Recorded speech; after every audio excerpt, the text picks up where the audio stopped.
ਵਾਹਿਗੁਰੂ ਜੀ ਕਾ ਖਾਲਸਾ ਵਾਹਿਗੁਰੂ ਜੀ ਕੀ ਫਤਿਹ ਜੀ। ਵਾਹਿਗੁਰੂ ਜੀ ਕਾ ਖਾਲਸਾ ਵਾਹਿਗੁਰੂ ਜੀ ਕੀ ਫਤਿਹ। ਵਾਹਿਗੁਰੂ ਜੀ ਕਾ ਖਾਲਸਾ ਵਾਹਿਗੁਰੂ ਜੀ ਕੀ ਫਤਿਹ ਜੀ। ਵਾਹਿਗੁਰੂ ਜੀ ਕਾ ਖਾਲਸਾ ਵਾਹਿਗੁਰੂ ਜੀ ਕੀ ਫਤਿਹ। ਅੱਜ ਆਪਾਂ ਜਿਹੜੇ ਹੈਗੇ ਉਹ ਜਿਹੜਾ ਮਾਰੂ ਰਾਗ ਕਰ ਰਹੇ ਸੀ, ਸ਼ਾਇਦ ਮਾਰੂ ਰਾਗ ਜਿਹੜਾ ਹੈਗਾ ਉਹਦੇ ਵਿੱਚ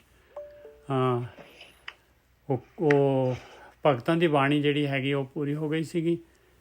ਅਤੇ ਹੁਣ ਆਪਾਂ ਜਿਹੜੇ ਹੈਗੇ ਕੇਦਾਰਾ ਰਾਗ ਹੈਗਾ 1123 1123 ਇੱਥੋਂ ਆਪਾਂ ਗਿਆਨ ਸ਼ੁਰੂ ਕਰਾਂਗੇ। 1123 ਅੰਗ ਰਾਗ। ਵਾਹਿਗੁਰੂ ਜੀ ਕਾ ਖਾਲਸਾ ਵਾਹਿਗੁਰੂ ਜੀ ਕੀ ਫਤਿਹ ਵੀਰ ਜੀ। ਵਾਹਿਗੁਰੂ ਜੀ ਕਾ ਖਾਲਸਾ ਵਾਹਿਗੁਰੂ ਜੀ ਕੀ ਫਤਿਹ ਜੀ। ਰਾਗ ਮਾਈਕ ਬੰਦ ਕਰਨੇ ਜਾਂ ਜੀ ਆਪਣੇ। ਅੱਛਾ, ਤੁਹਾਡਾ ਮੈਂ ਬੰਦ ਕਰ ਦੇਣਾ ਜੀ ਆਪਣੇ ਗੁਰਮੇਲ ਸਿੰਘ ਜੀ, ਮੈਂ ਕਰਦਾ ਜੀ। ਅੱਛਾ ਜੀ, ਹਾਂਜੀ ਮੈਂ ਮਿਹਰਬਾਨੀ। ਹਾਂਜੀ ਕੋਈ ਗੱਲ ਨਹੀਂ ਜੀ। ਜੀ ਅੰਗ ਨੰਬਰ ਕਿੰਨਾ ਸੀ ਅੰਕਲ ਜੀ? 11 1123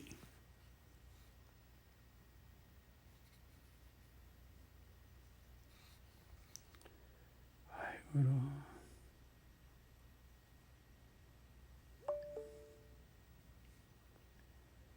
ਤੁਹਾਡਾ ਤਾਂ ਥੱਲੇ ਹੈਗਾ ਜੀ ਵਾਹਿਗੁਰੂ ਦੇ ਨਾਲ, ਤੇ ਮੈਂ ਗੁਰਮੇਲ ਸਿੰਘ ਦੇ ਨਾਂ 'ਤੇ ਲੱਭਣ ਲੱਗ ਜਾਂਦਾ। ਬੰਦ ਹੋ ਗਿਆ ਵੈਸੇ ਸ਼ਾਇਦ। ਹਾਂਜੀ, राग केदारा बाणी कबीर जियो की एक ओंकार सतगुर प्रसाद उस्तत निंदा दो विवर्जित तजहो मान अभिमाना।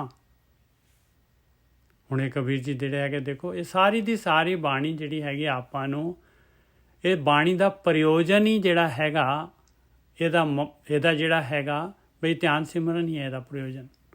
ਇਹਦਾ ਪ੍ਰਯੋਜਨ ਹੈਗਾ ਵੀ ਜੋ ਆਕਾਰ ਪਾਇਆ ਮਾਲਕ ਪਰਮਾਤਮਾ ਨੇ, ਇਸ ਆਕਾਰ ਤੋਂ ਪਰੇ ਹੋ, ਇਸ ਆਕਾਰ ਤੋਂ ਪਰੇ ਹੋ।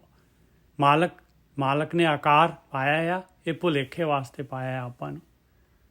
ਔਰ ਆਪਣਾ ਸਰੀਰ ਆਪਾਂ ਨੂੰ ਦਿੱਤਾ ਹੈ ਮਾਲਕ ਨੇ, ਇਹ ਯਾਤਰਾ ਵਾਸਤੇ ਦਿੱਤਾ ਹੈ। ਇਸ ਦੇ ਨਾਲ ਹੀ ਜਿਹੜੀ ਹੈਗੀ ਆ, ਕਿਉਂਕਿ ਇਹਦੇ ਵਿੱਚ ਜਿਹੜੀਆਂ ਹੈਗੀਆਂ ਆਪਣੇ ਕੋਲ ਪ੍ਰਾਣ ਸ਼ਕਤੀ ਹੈਗੀ, ਗਿਆਨ ਇੰਦਰੀਆਂ, ਕਰਮ ਇੰਦਰੀਆਂ ਹੈਗੀਆਂ, ਆਪਣੀ ਬੁੱਧੀ ਹੈਗੀ ਆ, ਚਿੱਤ ਹੈਗਾ, ਸੁਰਤ ਹੈਗੀ ਆ। ਸੁਰਤ ਜਿਹੜੀ ਆ ਮੇਨ ਸੁਰਤ ਹੈਗੀ, ਆਪਾਂ ਸੁਰਤ ਹੈਗੇ ਆ। ਆਪਾਂ ਜੜ ਨਹੀਂ ਹੈਗੇ, ਆਪਾਂ ਸੁਰਤ ਹੈਗੇ ਆ। ਔਰ ਇਹ ਸੁਰਤ ਨੇ ਜਾ ਕੇ ਜਿਹੜਾ ਹੈਗਾ ਆਤਮਾ ਦੇ ਵਿੱਚ ਲੀਨ ਹੋਣਾ। ਇਹਦਾ ਪਾਰਟ ਆਤਮਾ ਹੈਗੀ ਹੈ, ਸੁਰਤ ਦਾ ਪਾਰਟ ਆਤਮਾ ਹੈਗੀ। ਇਹਦੇ ਰਸਤੇ ਦੇ ਉੱਤੇ ਕਬੀਰ ਜੀ ਕਹਿ ਰਹੇ ਆ, ਕਹਿੰਦੇ ਕਿ ਇਸ ਰਸਤੇ 'ਤੇ ਚੱਲਣ ਦੇ ਵਾਸਤੇ ਨਿੰਦਾ ਜਿਹੜੀ ਹੈਗੀ ਉਹ ਤਾਂ ਜਿਹੜੀ ਨੁਕਸਾਨਦਾਇਕ ਹੈ ਹੀ ਹੈ। ਕਹਿੰਦੇ ਉਸਤਤੀ ਵੀ ਨੁਕਸਾਨਦਾਇਕ ਹੈ। ਜੇ ਕੋਈ ਨਿੰਦਾ ਕਿਸੇ ਦੀ ਤੂੰ ਨਿੰਦਾ ਕਰਦਾ ਹੈ ਤਾਂ ਨੁਕਸਾਨਦਾਇਕ ਹੈ ਹੀ, ਅਤੇ ਕਿਸੇ ਦੀ ਉਸਤਤੀ ਕਰਦਾ ਹੈ ਤਾਂ ਵੀ ਨੁਕਸਾਨਦਾਇਕ ਹੈ। ਤੇਰੀ ਕੋਈ ਨਿੰਦਾ ਕਰਦਾ ਹੈ, ਤੇਰੀ ਕੋਈ ਉਸਤਤੀ ਕਰਦਾ ਹੈ, ਇਹ ਦੋਨੋਂ ਚੀਜ਼ਾਂ ਜਿਹੜੀਆਂ ਹੈਗੀਆਂ ਨੁਕਸਾਨਦਾਇਕ ਹੈ ਭਾਈ। ਜੇ ਤੂੰ ਨਿੰਦਾ ਦੇ ਨਾਲ ਵਿਚਲਿਤ ਹੁੰਦਾ ਹੈ ਤੇ ਭਾਈ ਤਾਂ ਜਿਹੜਾ ਹੈਗਾ ਤੂੰ ਆਪਣੇ ਆਪ ਨੂੰ ਸਰੀਰ ਮੰਨਿਆ ਹੋਇਆ ਹੈ। ਤੂੰ ਆਪਣੇ ਆਪ ਨੂੰ ਸਮਝਦਾ ਹੈ ਵੀ ਮੇਰੀ ਨਿੰਦਾ ਹੋ ਗਈ, ਤੂੰ ਕੁਛ ਹੈਗਾ ਆ। ਅਤੇ ਜੇ ਤੂੰ ਸਰੀਰ ਨਹੀਂ ਸਮਝੇਗਾ ਤਾਂ ਨਿੰਦਾ ਕਰਨ ਵਾਲਾ ਜਿਹੜਾ ਹੈਗਾ ਉਹਦੇ ਅੰਦਰ ਪਰਮਾਤਮਾ ਹੈਗਾ, ਔਰ ਤੇਰੇ ਅੰਦਰ ਵੀ ਪਰਮਾਤਮਾ ਹੈਗਾ। ਪਰਮਾਤਮਾ ਦੇ ਨਾਲ ਗੱਲ ਕਰ ਰਿਹਾ ਹੈ, ਤੂੰ ਕੌਣ ਵਿੱਚ ਹੁੰਦਾ ਹੈ? ਤੂੰ ਕੌਣ ਹੁੰਦਾ ਹੈ ਵਿੱਚ ਆਉਣ ਵਾਲਾ? ਉਸਤਤ ਨਿੰਦਾ ਦੋ ਵਿਵਰਜਿਤ ਤਜਹੋ ਮਾਨ ਅਭਿਮਾਨਾ। ਤਜਹੋ ਮਾਨ ਅਭਿਮਾਨਾ, ਕਹਿੰਦੇ ਮਾਨ ਵੀ ਤਜਦੇ, ਅਭਿਮਾਨ ਵੀ ਤਜਦੇ। ਮਾਨ ਦਾ ਮਤਲਬ ਵਡਿਆਈ, ਜੇ ਤੇਰੀ ਕੋਈ ਵਡਿਆਈ ਕਰ ਰਿਹਾ ਫੁੱਗਣਾ। ਅਭਿਮਾਨ ਜਿਹੜਾ ਹੈਗਾ ਹੋਰ ਜਿਹੜਾ ਹੈਗਾ ਆਪਣਾ ਜੋ ਕੁਛ ਤੈਨੂੰ ਦਿੱਤਾ ਹੈ ਮਾਲਕ ਪਰਮਾਤਮਾ ਦਾ ਹੈਗਾ, ਇਹਦੇ ਉੱਤੇ ਤੂੰ ਜਿਹੜਾ ਹੈਗਾ ਤੂੰ ਮਾਣ ਕਰੇ ਵੀ ਮੈਂ ਬਹੁਤ ਧਨੀ ਹੈਗਾ, ਮੇਰਾ ਬਹੁਤ ਵਧੀਆ ਸਰੀਰ ਹੈਗਾ, ਮੇਰਾ ਇਸ ਤਰ੍ਹਾਂ ਹੈਗਾ, ਅਤੇ ਦੂਸਰੇ ਨੂੰ ਜਿਹੜਾ ਹੈਗਾ ਤੂੰ ਜਿਹੜਾ ਹੈਗਾ ਢਾ ਕੇ ਸੁੱਟੇ। ਉਸਤਤ ਨਿੰਦਾ ਦੋ ਵਿਵਰਜਿਤ ਤਜਹੋ ਮਾਨ ਅਭਿਮਾਨਾ। ਲੋਹਾ ਕੰਚਨ ਸਮ ਕਰ ਜਾਣੇ ਤੇ ਮੂਰਤ ਭਗਵਾਨਾ। ਇਸ ਤੋਂ ਬਾਅਦ ਮਹਾਰਾਜ ਕਹਿੰਦੇ ਦੇਖ, ਇਸ ਯਾਤਰਾ ਦੇ ਉੱਤੇ ਜੋ ਵੀ ਪਦਾਰਥ, ਕੋਈ ਪਦਾਰਥ ਕੀਮਤੀ ਨਹੀਂ, ਕੋਈ ਪਦਾਰਥ ਜਿਹੜਾ ਹੈਗਾ ਦੁਨੀਆ ਦਾ ਜਿਹੜਾ ਹੈਗਾ ਆਕਾਰ ਦੇ ਵਿੱਚ ਪੰਜਾਂ ਤੱਤਾਂ ਦੀ ਚੀਜ਼ ਜਿਹੜੀ ਹੈਗੀ ਉਹ ਸਿਰਫ ਫਾਲਸ ਹੈਗੀ, ਝੂਠ ਹੈਗੀ ਆ। ਕੋਈ ਕੀਮਤੀ ਨਹੀਂ ਹੈ, ਕੋਈ ਜਿਹੜੀ ਹੈਗੀ ਆ ਉਹ ਜਿਹੜੀ ਹੈਗੀ ਸਸਤੀ ਨਹੀਂ ਹੈਗੀ। ਇਹ 5 ਤੱਤਾਂ ਦੀ ਰਚਨਾ ਹੈਗੀ। ਇਹ ਜਾਦੂਗਰ ਦਾ ਜਿਹੜਾ ਹੈਗਾ, ਜਾਦੂਗਰ ਨੇ ਜਿਹੜਾ ਜਾਦੂ ਪਾਇਆ ਹੋਇਆ ਹੈ ਉਸ ਮਾਲਕ ਪਰਮਾਤਮਾ ਨੇ। ਸਾਇੰਸਦਾਨਾਂ ਤੋਂ ਪੁੱਛ ਲਓ, ਸਾਇੰਸ ਜਿਹਨੇ ਪੜ੍ਹੀ ਆ ਦੇਖ ਲਓ, ਨਹੀਂ ਤਾਂ ਨੈੱਟ 'ਤੇ ਸਰਚ ਕਰ ਲਓ ਕਿ ਮੈਟਰ ਕੀ ਚੀਜ਼ ਆ। ਮੈਟਰ ਪਰਮਾਤਮਾ ਦੀ ਸ਼ਕਤੀ ਹੈਗੀ। ਇਹਨੂੰ ਕੋਈ ਮਾਈਕਾ ਲਾਲ ਜਿਹੜਾ ਹੈਗਾ ਇਸਨੂੰ ਇੱਕ ਮਾੜਾ ਜਿਹਾ ਵੀ ਇਹਨੂੰ ਨੁਕਸਾਨ ਨਹੀਂ ਪਹੁੰਚਾ ਸਕਦਾ ਇਸ ਮੈਟਰ ਨੂੰ, ਕਿਉਂਕਿ ਹੈ ਹੀ ਪਾਵਰ ਆ ਮਾਲਕ ਪਰਮਾਤਮਾ ਦੀ। ਪਾਵਰ ਨੂੰ ਆਪਾਂ ਕੀ ਨੁਕਸਾਨ ਪਹੁੰਚਾਵਾਂਗੇ ਭਾਈ। ਲੋਹਾ ਕੰਚਨ ਸਮ ਕਰ ਜਾਣੇ ਤੇ ਮੂਰਤ ਭਗਵਾਨਾ, ਜਿਹੜੇ ਹੈਗੇ ਇਸ ਭੇਦ ਨੂੰ ਬੁੱਝ ਜਾਂਦੇ ਆ। ਆ ਦੇਖੋ ਮਹਾਰਾਜ ਨੇ ਜਿਹੜਾ ਹੈਗਾ ਇੱਕ ਪੈਰਾਗ੍ਰਾਫ ਦੇ ਵਿੱਚ ਦੱਸਿਆ ਹੈ, ਉਸਤਤ ਨਿੰਦਾ ਦੀ ਗੱਲ ਕੀਤੀ ਆ ਅਤੇ ਮਾਨ ਅਭਿਮਾਨ ਦੀ ਗੱਲ ਕੀਤੀ ਹੈ। ਇਹ ਜਿਹੜੀ ਹੈ ਛੱਡਣ ਦੀ ਗੱਲ ਕੀਤੀ ਹੈ। ਦੂਸਰੀ ਗੱਲ ਕੀਤੀ ਹੈ ਮਹਾਰਾਜ ਨੇ ਬਈ ਮੈਟਰ ਦੀ ਗੱਲ ਕੀਤੀ ਆ, ਦੁਨੀਆ ਦੇ ਪਦਾਰਥਾਂ ਦੀ ਗੱਲ ਕੀਤੀ ਹੈ ਕਿ ਇਹਨਾਂ ਦੇ ਪਿੱਛੇ ਨਾ ਦੌੜ। ਇਹ ਜਿਹੜੇ ਹੈਗੇ ਇਹਦੇ ਨਾਲ ਤੇਰੇ ਸਵਾਸ ਜਿਹੜੇ ਹੈਗੇ, ਤੇਰੀ ਇਹੀ ਸਵਾਸ ਜਿਹੜੇ ਤੇਰੇ ਕੋਲ ਇਹੀ ਸਮਾਂ ਮਿਲਿਆ ਹੋਇਆ ਜਿਹੜਾ ਕਿ ਤੂੰ ਆਪਣੇ ਅੰਦਰ ਵੜਨ ਦੇ ਵਾਸਤੇ, ਆਪਣੇ ਆਪ ਨੂੰ ਖੋਜਣ ਦੇ ਵਾਸਤੇ, ਮਾਲਕ ਪਰਮਾਤਮਾ ਦੇ ਨਾਲ ਮਿਲਣ ਵਾਸਤੇ, ਇਸ ਜਿਹੜਾ ਹੈਗਾ ਖੇਡ ਤੋਂ ਬਾਹਰ ਆਉਣ ਵਾਸਤੇ, ਜਨਮ ਮਰਨ ਦਾ ਗੇੜਾ ਜਿਹੜਾ ਨਿਬੇੜਨ ਵਾਸਤੇ ਜਿਹੜਾ ਹੈਗਾ ਉਪਯੋਗ ਕਰ ਸਕਦਾ ਹੈ। ਪਰ ਤੇਰਾ ਜਨ ਏਕ ਆਦ ਕੋਈ, ਇੱਕ ਤੇ ਵੀ ਮਹਾਰਾਜ ਜਿਹੜੇ ਹੈਗੇ ਇੱਕ ਤੇ ਵੀ ਕਹਿੰਦੇ, ਇੱਕ ਤੇ ਵੀ ਜਿਹੜਾ ਹੈਗਾ ਕਹਿੰਦੇ ਇੱਕ ਅੱਧਾ ਹੀ ਹੁੰਦਾ। ਇੱਕ ਤੇ ਵੀ ਜਿਹੜੇ ਹੈਗੇ ਕਹਿੰਦੇ ਇੱਕ ਆਦ, ਇੱਕ ਦਾ ਵੀ ਡਾਊਟ ਨਹੀਂ ਹੋ ਰਿਹਾ ਉਹਨਾਂ ਨੂੰ। ਬਹੁਤ ਰੇਅਰ ਹੁੰਦਾ ਹੈ। ਕਹਿਣ ਦਾ ਭਾਵ ਹੈ ਬਹੁਤ ਜਿਹੜੀ ਹੈ ਔਖਾ ਕੰਮ ਹੈ, ਔਖੀ ਘਾਟੀ ਹੈ। ਇਹ ਮਾਇਆ, ਇਹ ਗੇਮ ਜਿਹੜੀ ਮਾਲਕ ਨੇ ਪਾਈ ਹੈ, ਇਹ ਬਹੁਤ ਹੀ ਜ਼ਿਆਦਾ ਔਖੀ ਪਾਈ ਹੋਈ ਹੈ ਗੇਮ, ਬਹੁਤ ਹੀ ਜ਼ਿਆਦਾ ਔਖੀ ਪਾਈ ਹੋਈ ਹੈ। ਮਾਲਕ ਨੇ ਦੁਨੀਆ ਦੇ ਪਦਾਰਥ ਇੰਨੇ ਸੱਚੇ ਬਣਾਏ ਹੋਏ ਆ, ਦਿਖਣ ਨੂੰ ਬਿਲਕੁਲ ਅਸਲੀ ਨੂੰ ਮਾਤ ਕਰਦੇ ਆ, ਔਰ ਇੰਨੇ ਆਪਣੇ ਅੰਦਰ ਸਵਾਦ ਲੈਣ ਵਾਸਤੇ ਜਿਹੜਾ ਗਿਆਨ ਇੰਦਰੀਆਂ, ਕਰਮ ਇੰਦਰੀਆਂ, ਇਹ ਸਰੀਰ ਪੂਰਾ ਦਾ ਪੂਰਾ ਮਾਲਕ ਨੇ ਐਸਾ ਬਣਾਇਆ ਹੋਇਆ ਕਿ ਇਹ ਤਾਂ ਹਟਦਾ ਹੀ ਨਹੀਂ ਹੈ ਉਸ ਪਾਸਿਓਂ। ਇਸ ਕਰਕੇ ਤੇਰਾ ਜਨ ਏਕ ਆਦ ਕੋਈ, ਕਾਮ ਕ੍ਰੋਧ ਲੋਭ ਮੋਹ ਵਿਵਰਜਿਤ, ਹਰ ਪਦ ਚੀਨੈ ਸੋਈ ਰਹਾ। ਆ ਉੱਪਰ ਜਿੰਨਾ ਮਹਾਰਾਜ ਨੇ ਦੱਸਿਆ ਹੈ ਸਾਰਾ, ਕੋਈ ਚੀਜ਼ ਡਰਾਪ ਕਰਨੀ ਹੈ, ਕੋਈ ਚੀਜ਼ ਲੈਣੀ ਹੈ। ਔਰ ਇਹ ਕਾਮ ਕ੍ਰੋਧ ਲੋਭ ਮੋਹ ਕਹਿੰਦੇ ਸਾਰੇ ਵਿਵਰਜਿਤ ਹੈਗੇ, not allowed in this game. ਜੇ ਇਹਨਾਂ ਨੂੰ ਯੂਜ਼ ਕਰੇਗਾ ਤਾਂ ਗੇਮ ਹਾਰ ਜਾਏਗਾ।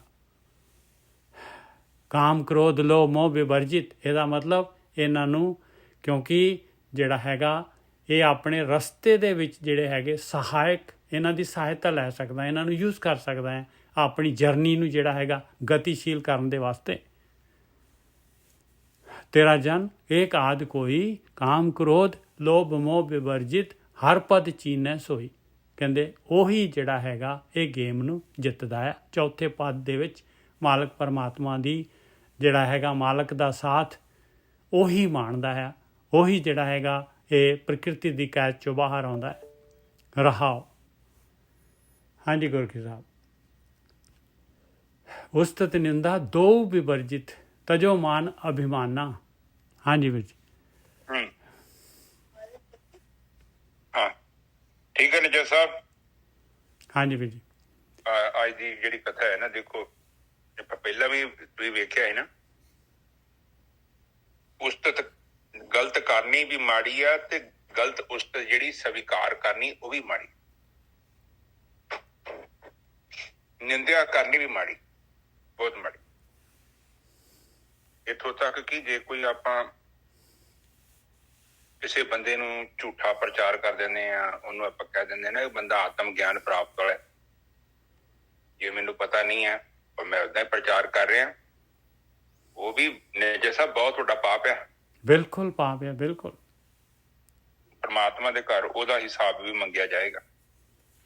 ਜਿਹੜੇ ਬੰਦੇ ਝੂਠਾ ਪ੍ਰਚਾਰ ਕਰਦੇ ਨਹੀਂ ਪਤਾ, ਉਹ ਤਾਂ ਬਹੁਤ ਵੱਡਾ ਪਾਪ ਆ ਗੁਰਕੀ ਸਾਹਿਬ, ਬਹੁਤ ਵੱਡਾ ਪਾਪ ਆ। ਉਹਦੇ ਨਾਲ ਪਤਾ ਨਹੀਂ ਕਿੰਨੇ ਕੁ ਜਿਹੜੇ ਹੈਗੇ, ਉਹ ਬੰਦਾ ਤਾਂ ਗਿਆ ਜਿਹੜਾ ਲੱਗ ਗਿਆ ਨਾਲ, ਉਹਨੇ ਗਾਹਾਂ ਪਤਾ ਨਹੀਂ ਕਿੰਨਿਆਂ ਨੂੰ ਜਿਹੜਾ ਹੈਗਾ ਇਹ ਇਹ ਵਾਇਰਸ ਦੇ ਦੇਣਾ ਉਹਨੇ। ਹਾਂ, ਬਾਣੀ ਮਨਾ ਕਰਦੀ ਹੈ ਕਿ ਨਹੀਂ, ਤੂੰ ਐਵੇਂ ਨਾ ਬੋਲੀ ਜਾ, ਤੂੰ ਵਿਚਾਰ ਕਰ। ਜੇ ਤੂੰ ਬੋਲ ਰਿਹਾ ਤੈਨੂੰ ਨਹੀਂ ਪਤਾ, ਤੂੰ ਕਿਸੇ ਗਲਤ ਬੰਦੇ ਨੂੰ ਆਇਡੈਂਟੀਫਾਈ ਕਰ ਰਿਹਾ, ਉਹ ਗੁਣ ਬੰਦੇ 'ਚ ਨਹੀਂ ਹੈਗਾ। ਹੁਣ ਉਹਦੇ ਪਿੱਛੇ ਲੋਕਾਂ ਨੇ ਤੁਰਨ ਡਿਆ ਪੈਣਾ।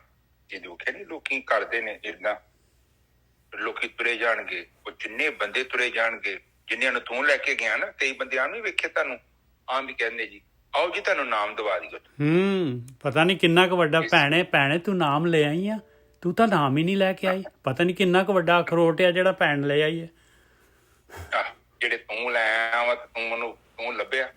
ਹੁਣ ਇੱਥੇ ਪਤਾ ਕੀ ਆ ਕਿ ਇਹ ਬਾਣੀ ਉਸ ਚੀਜ਼ ਨੂੰ ਮਨਾ ਕਰ, ਬਾਣੀ ਨਹੀਂ ਬਖਸ਼ਦੀ ਕਿਸੇ ਨੂੰ, ਕਿਉਂਕਿ ਪਰਮਾਤਮਾ ਦੇ ਕੋਲ ਜਾਣਾ ਬੱਚਿਆਂ ਦਾ ਖੇਲ ਨਹੀਂ।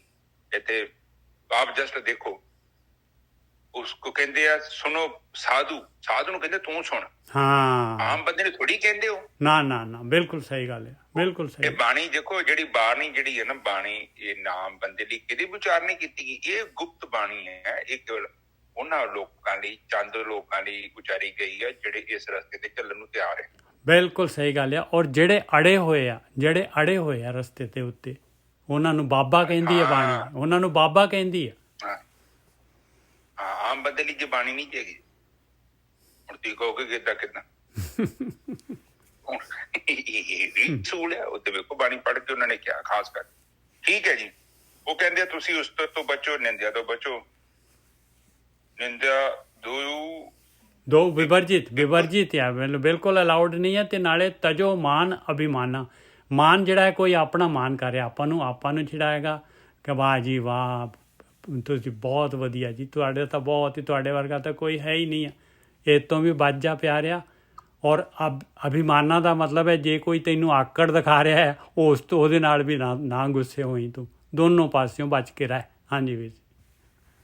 ਹਾਂ, ਲੋਕ ਅਬ ਦੇਖੋ, ਉਹ ਕਹਿੰਦੇ ਆ ਕਿ ਮਾਨ ਜਿਹੜਾ ਹੈਗਾ ਨਾ, ਉਹ ਵੀ ਆਪਾਂ ਦੇ ਕਿਤੇ ਵੈਸੇ ਮਾਨ ਵੀ ਕਰਦੇ ਆ ਆਪਣੇ ਲੈਵਲ ਤੇ, ਪਰ ਧਰਮ ਦੇ ਵਿੱਚ ਵੀ ਲੋਕਾਂ ਨੂੰ ਮਾਣ ਜਦੋਂ ਮਿਲਦਾ ਹੈ ਨਾ, ਲੋਕੀ ਮਿੱਠੀ ਗੋਲੀ ਛਕ ਲੈਂਦੇ ਆ। ਬਿਲਕੁਲ ਸਹੀ ਗੱਲ ਹੈ। ਇਹ ਜਿਹੜਾ ਬਰੀਕ ਹੋ ਗਈ ਗੇਮ ਜਿਹੜੀ ਹੈ, ਹੋਰ ਜਿਹੜੀ ਹੈ ਥੋੜੀ ਜਿਹੀ ਹਾਰਡ ਹੋ ਗਈ। ਹਾਂਜੀ ਵੀਰ ਜੀ।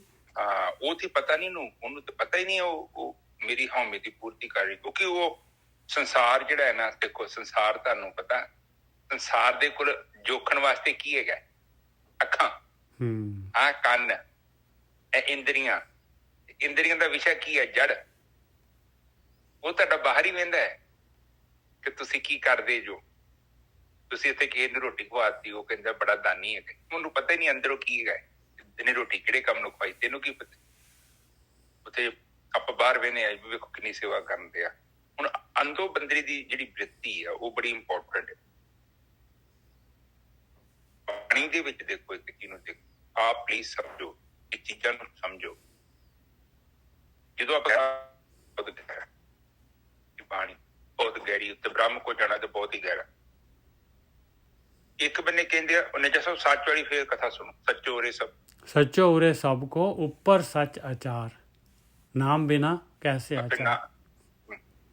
ਹੁਣ ਇਹ ਦੋ ਤੁਕਾਂ ਨੇ ਅਲੱਗ-ਅਲੱਗ। ਸਭ ਤੋਂ ਕਹਿੰਦੇ ਸੱਚ ਤੋਂ ਵੀ ਕਹਿੰਦੇ ਅੱਗੇ ਜਿਹੜਾ ਨਾ ਉੱਪਰ ਆ ਸੱਚ ਆਚਾਰ। ਫਿਰ ਉਹ ਕਹਿੰਦੇ ਆ ਕਿ ਜਿਹੜਾ ਸੱਚ ਆਚਾਰ ਨਾਮ ਤੋਂ ਬਿਨਾਂ ਆ ਨਹੀਂ ਸਕਦਾ। ਆਪ ਦੇਖੋ, ਉਹ ਕਹਿੰਦੇ ਆ ਇੱਕ ਤੇ ਸੱਚ ਤੋਂ ਅੱਗੇ ਕੀ ਹੈ? ਸੱਚ ਆਚਾਰ। ਸੱਚ ਆਚਾਰ ਕੀ ਹੈ? ਤੁਹਾਡਾ ਜੀਵਨ, ਤੁਸੀਂ ਚੰਗਿਆਈ, ਇੱਕ ਸਾਫ਼ ਸੁਥਰਾ ਜੀਵਨ ਬਤੀਤ ਕਰਨਾ ਹੈ।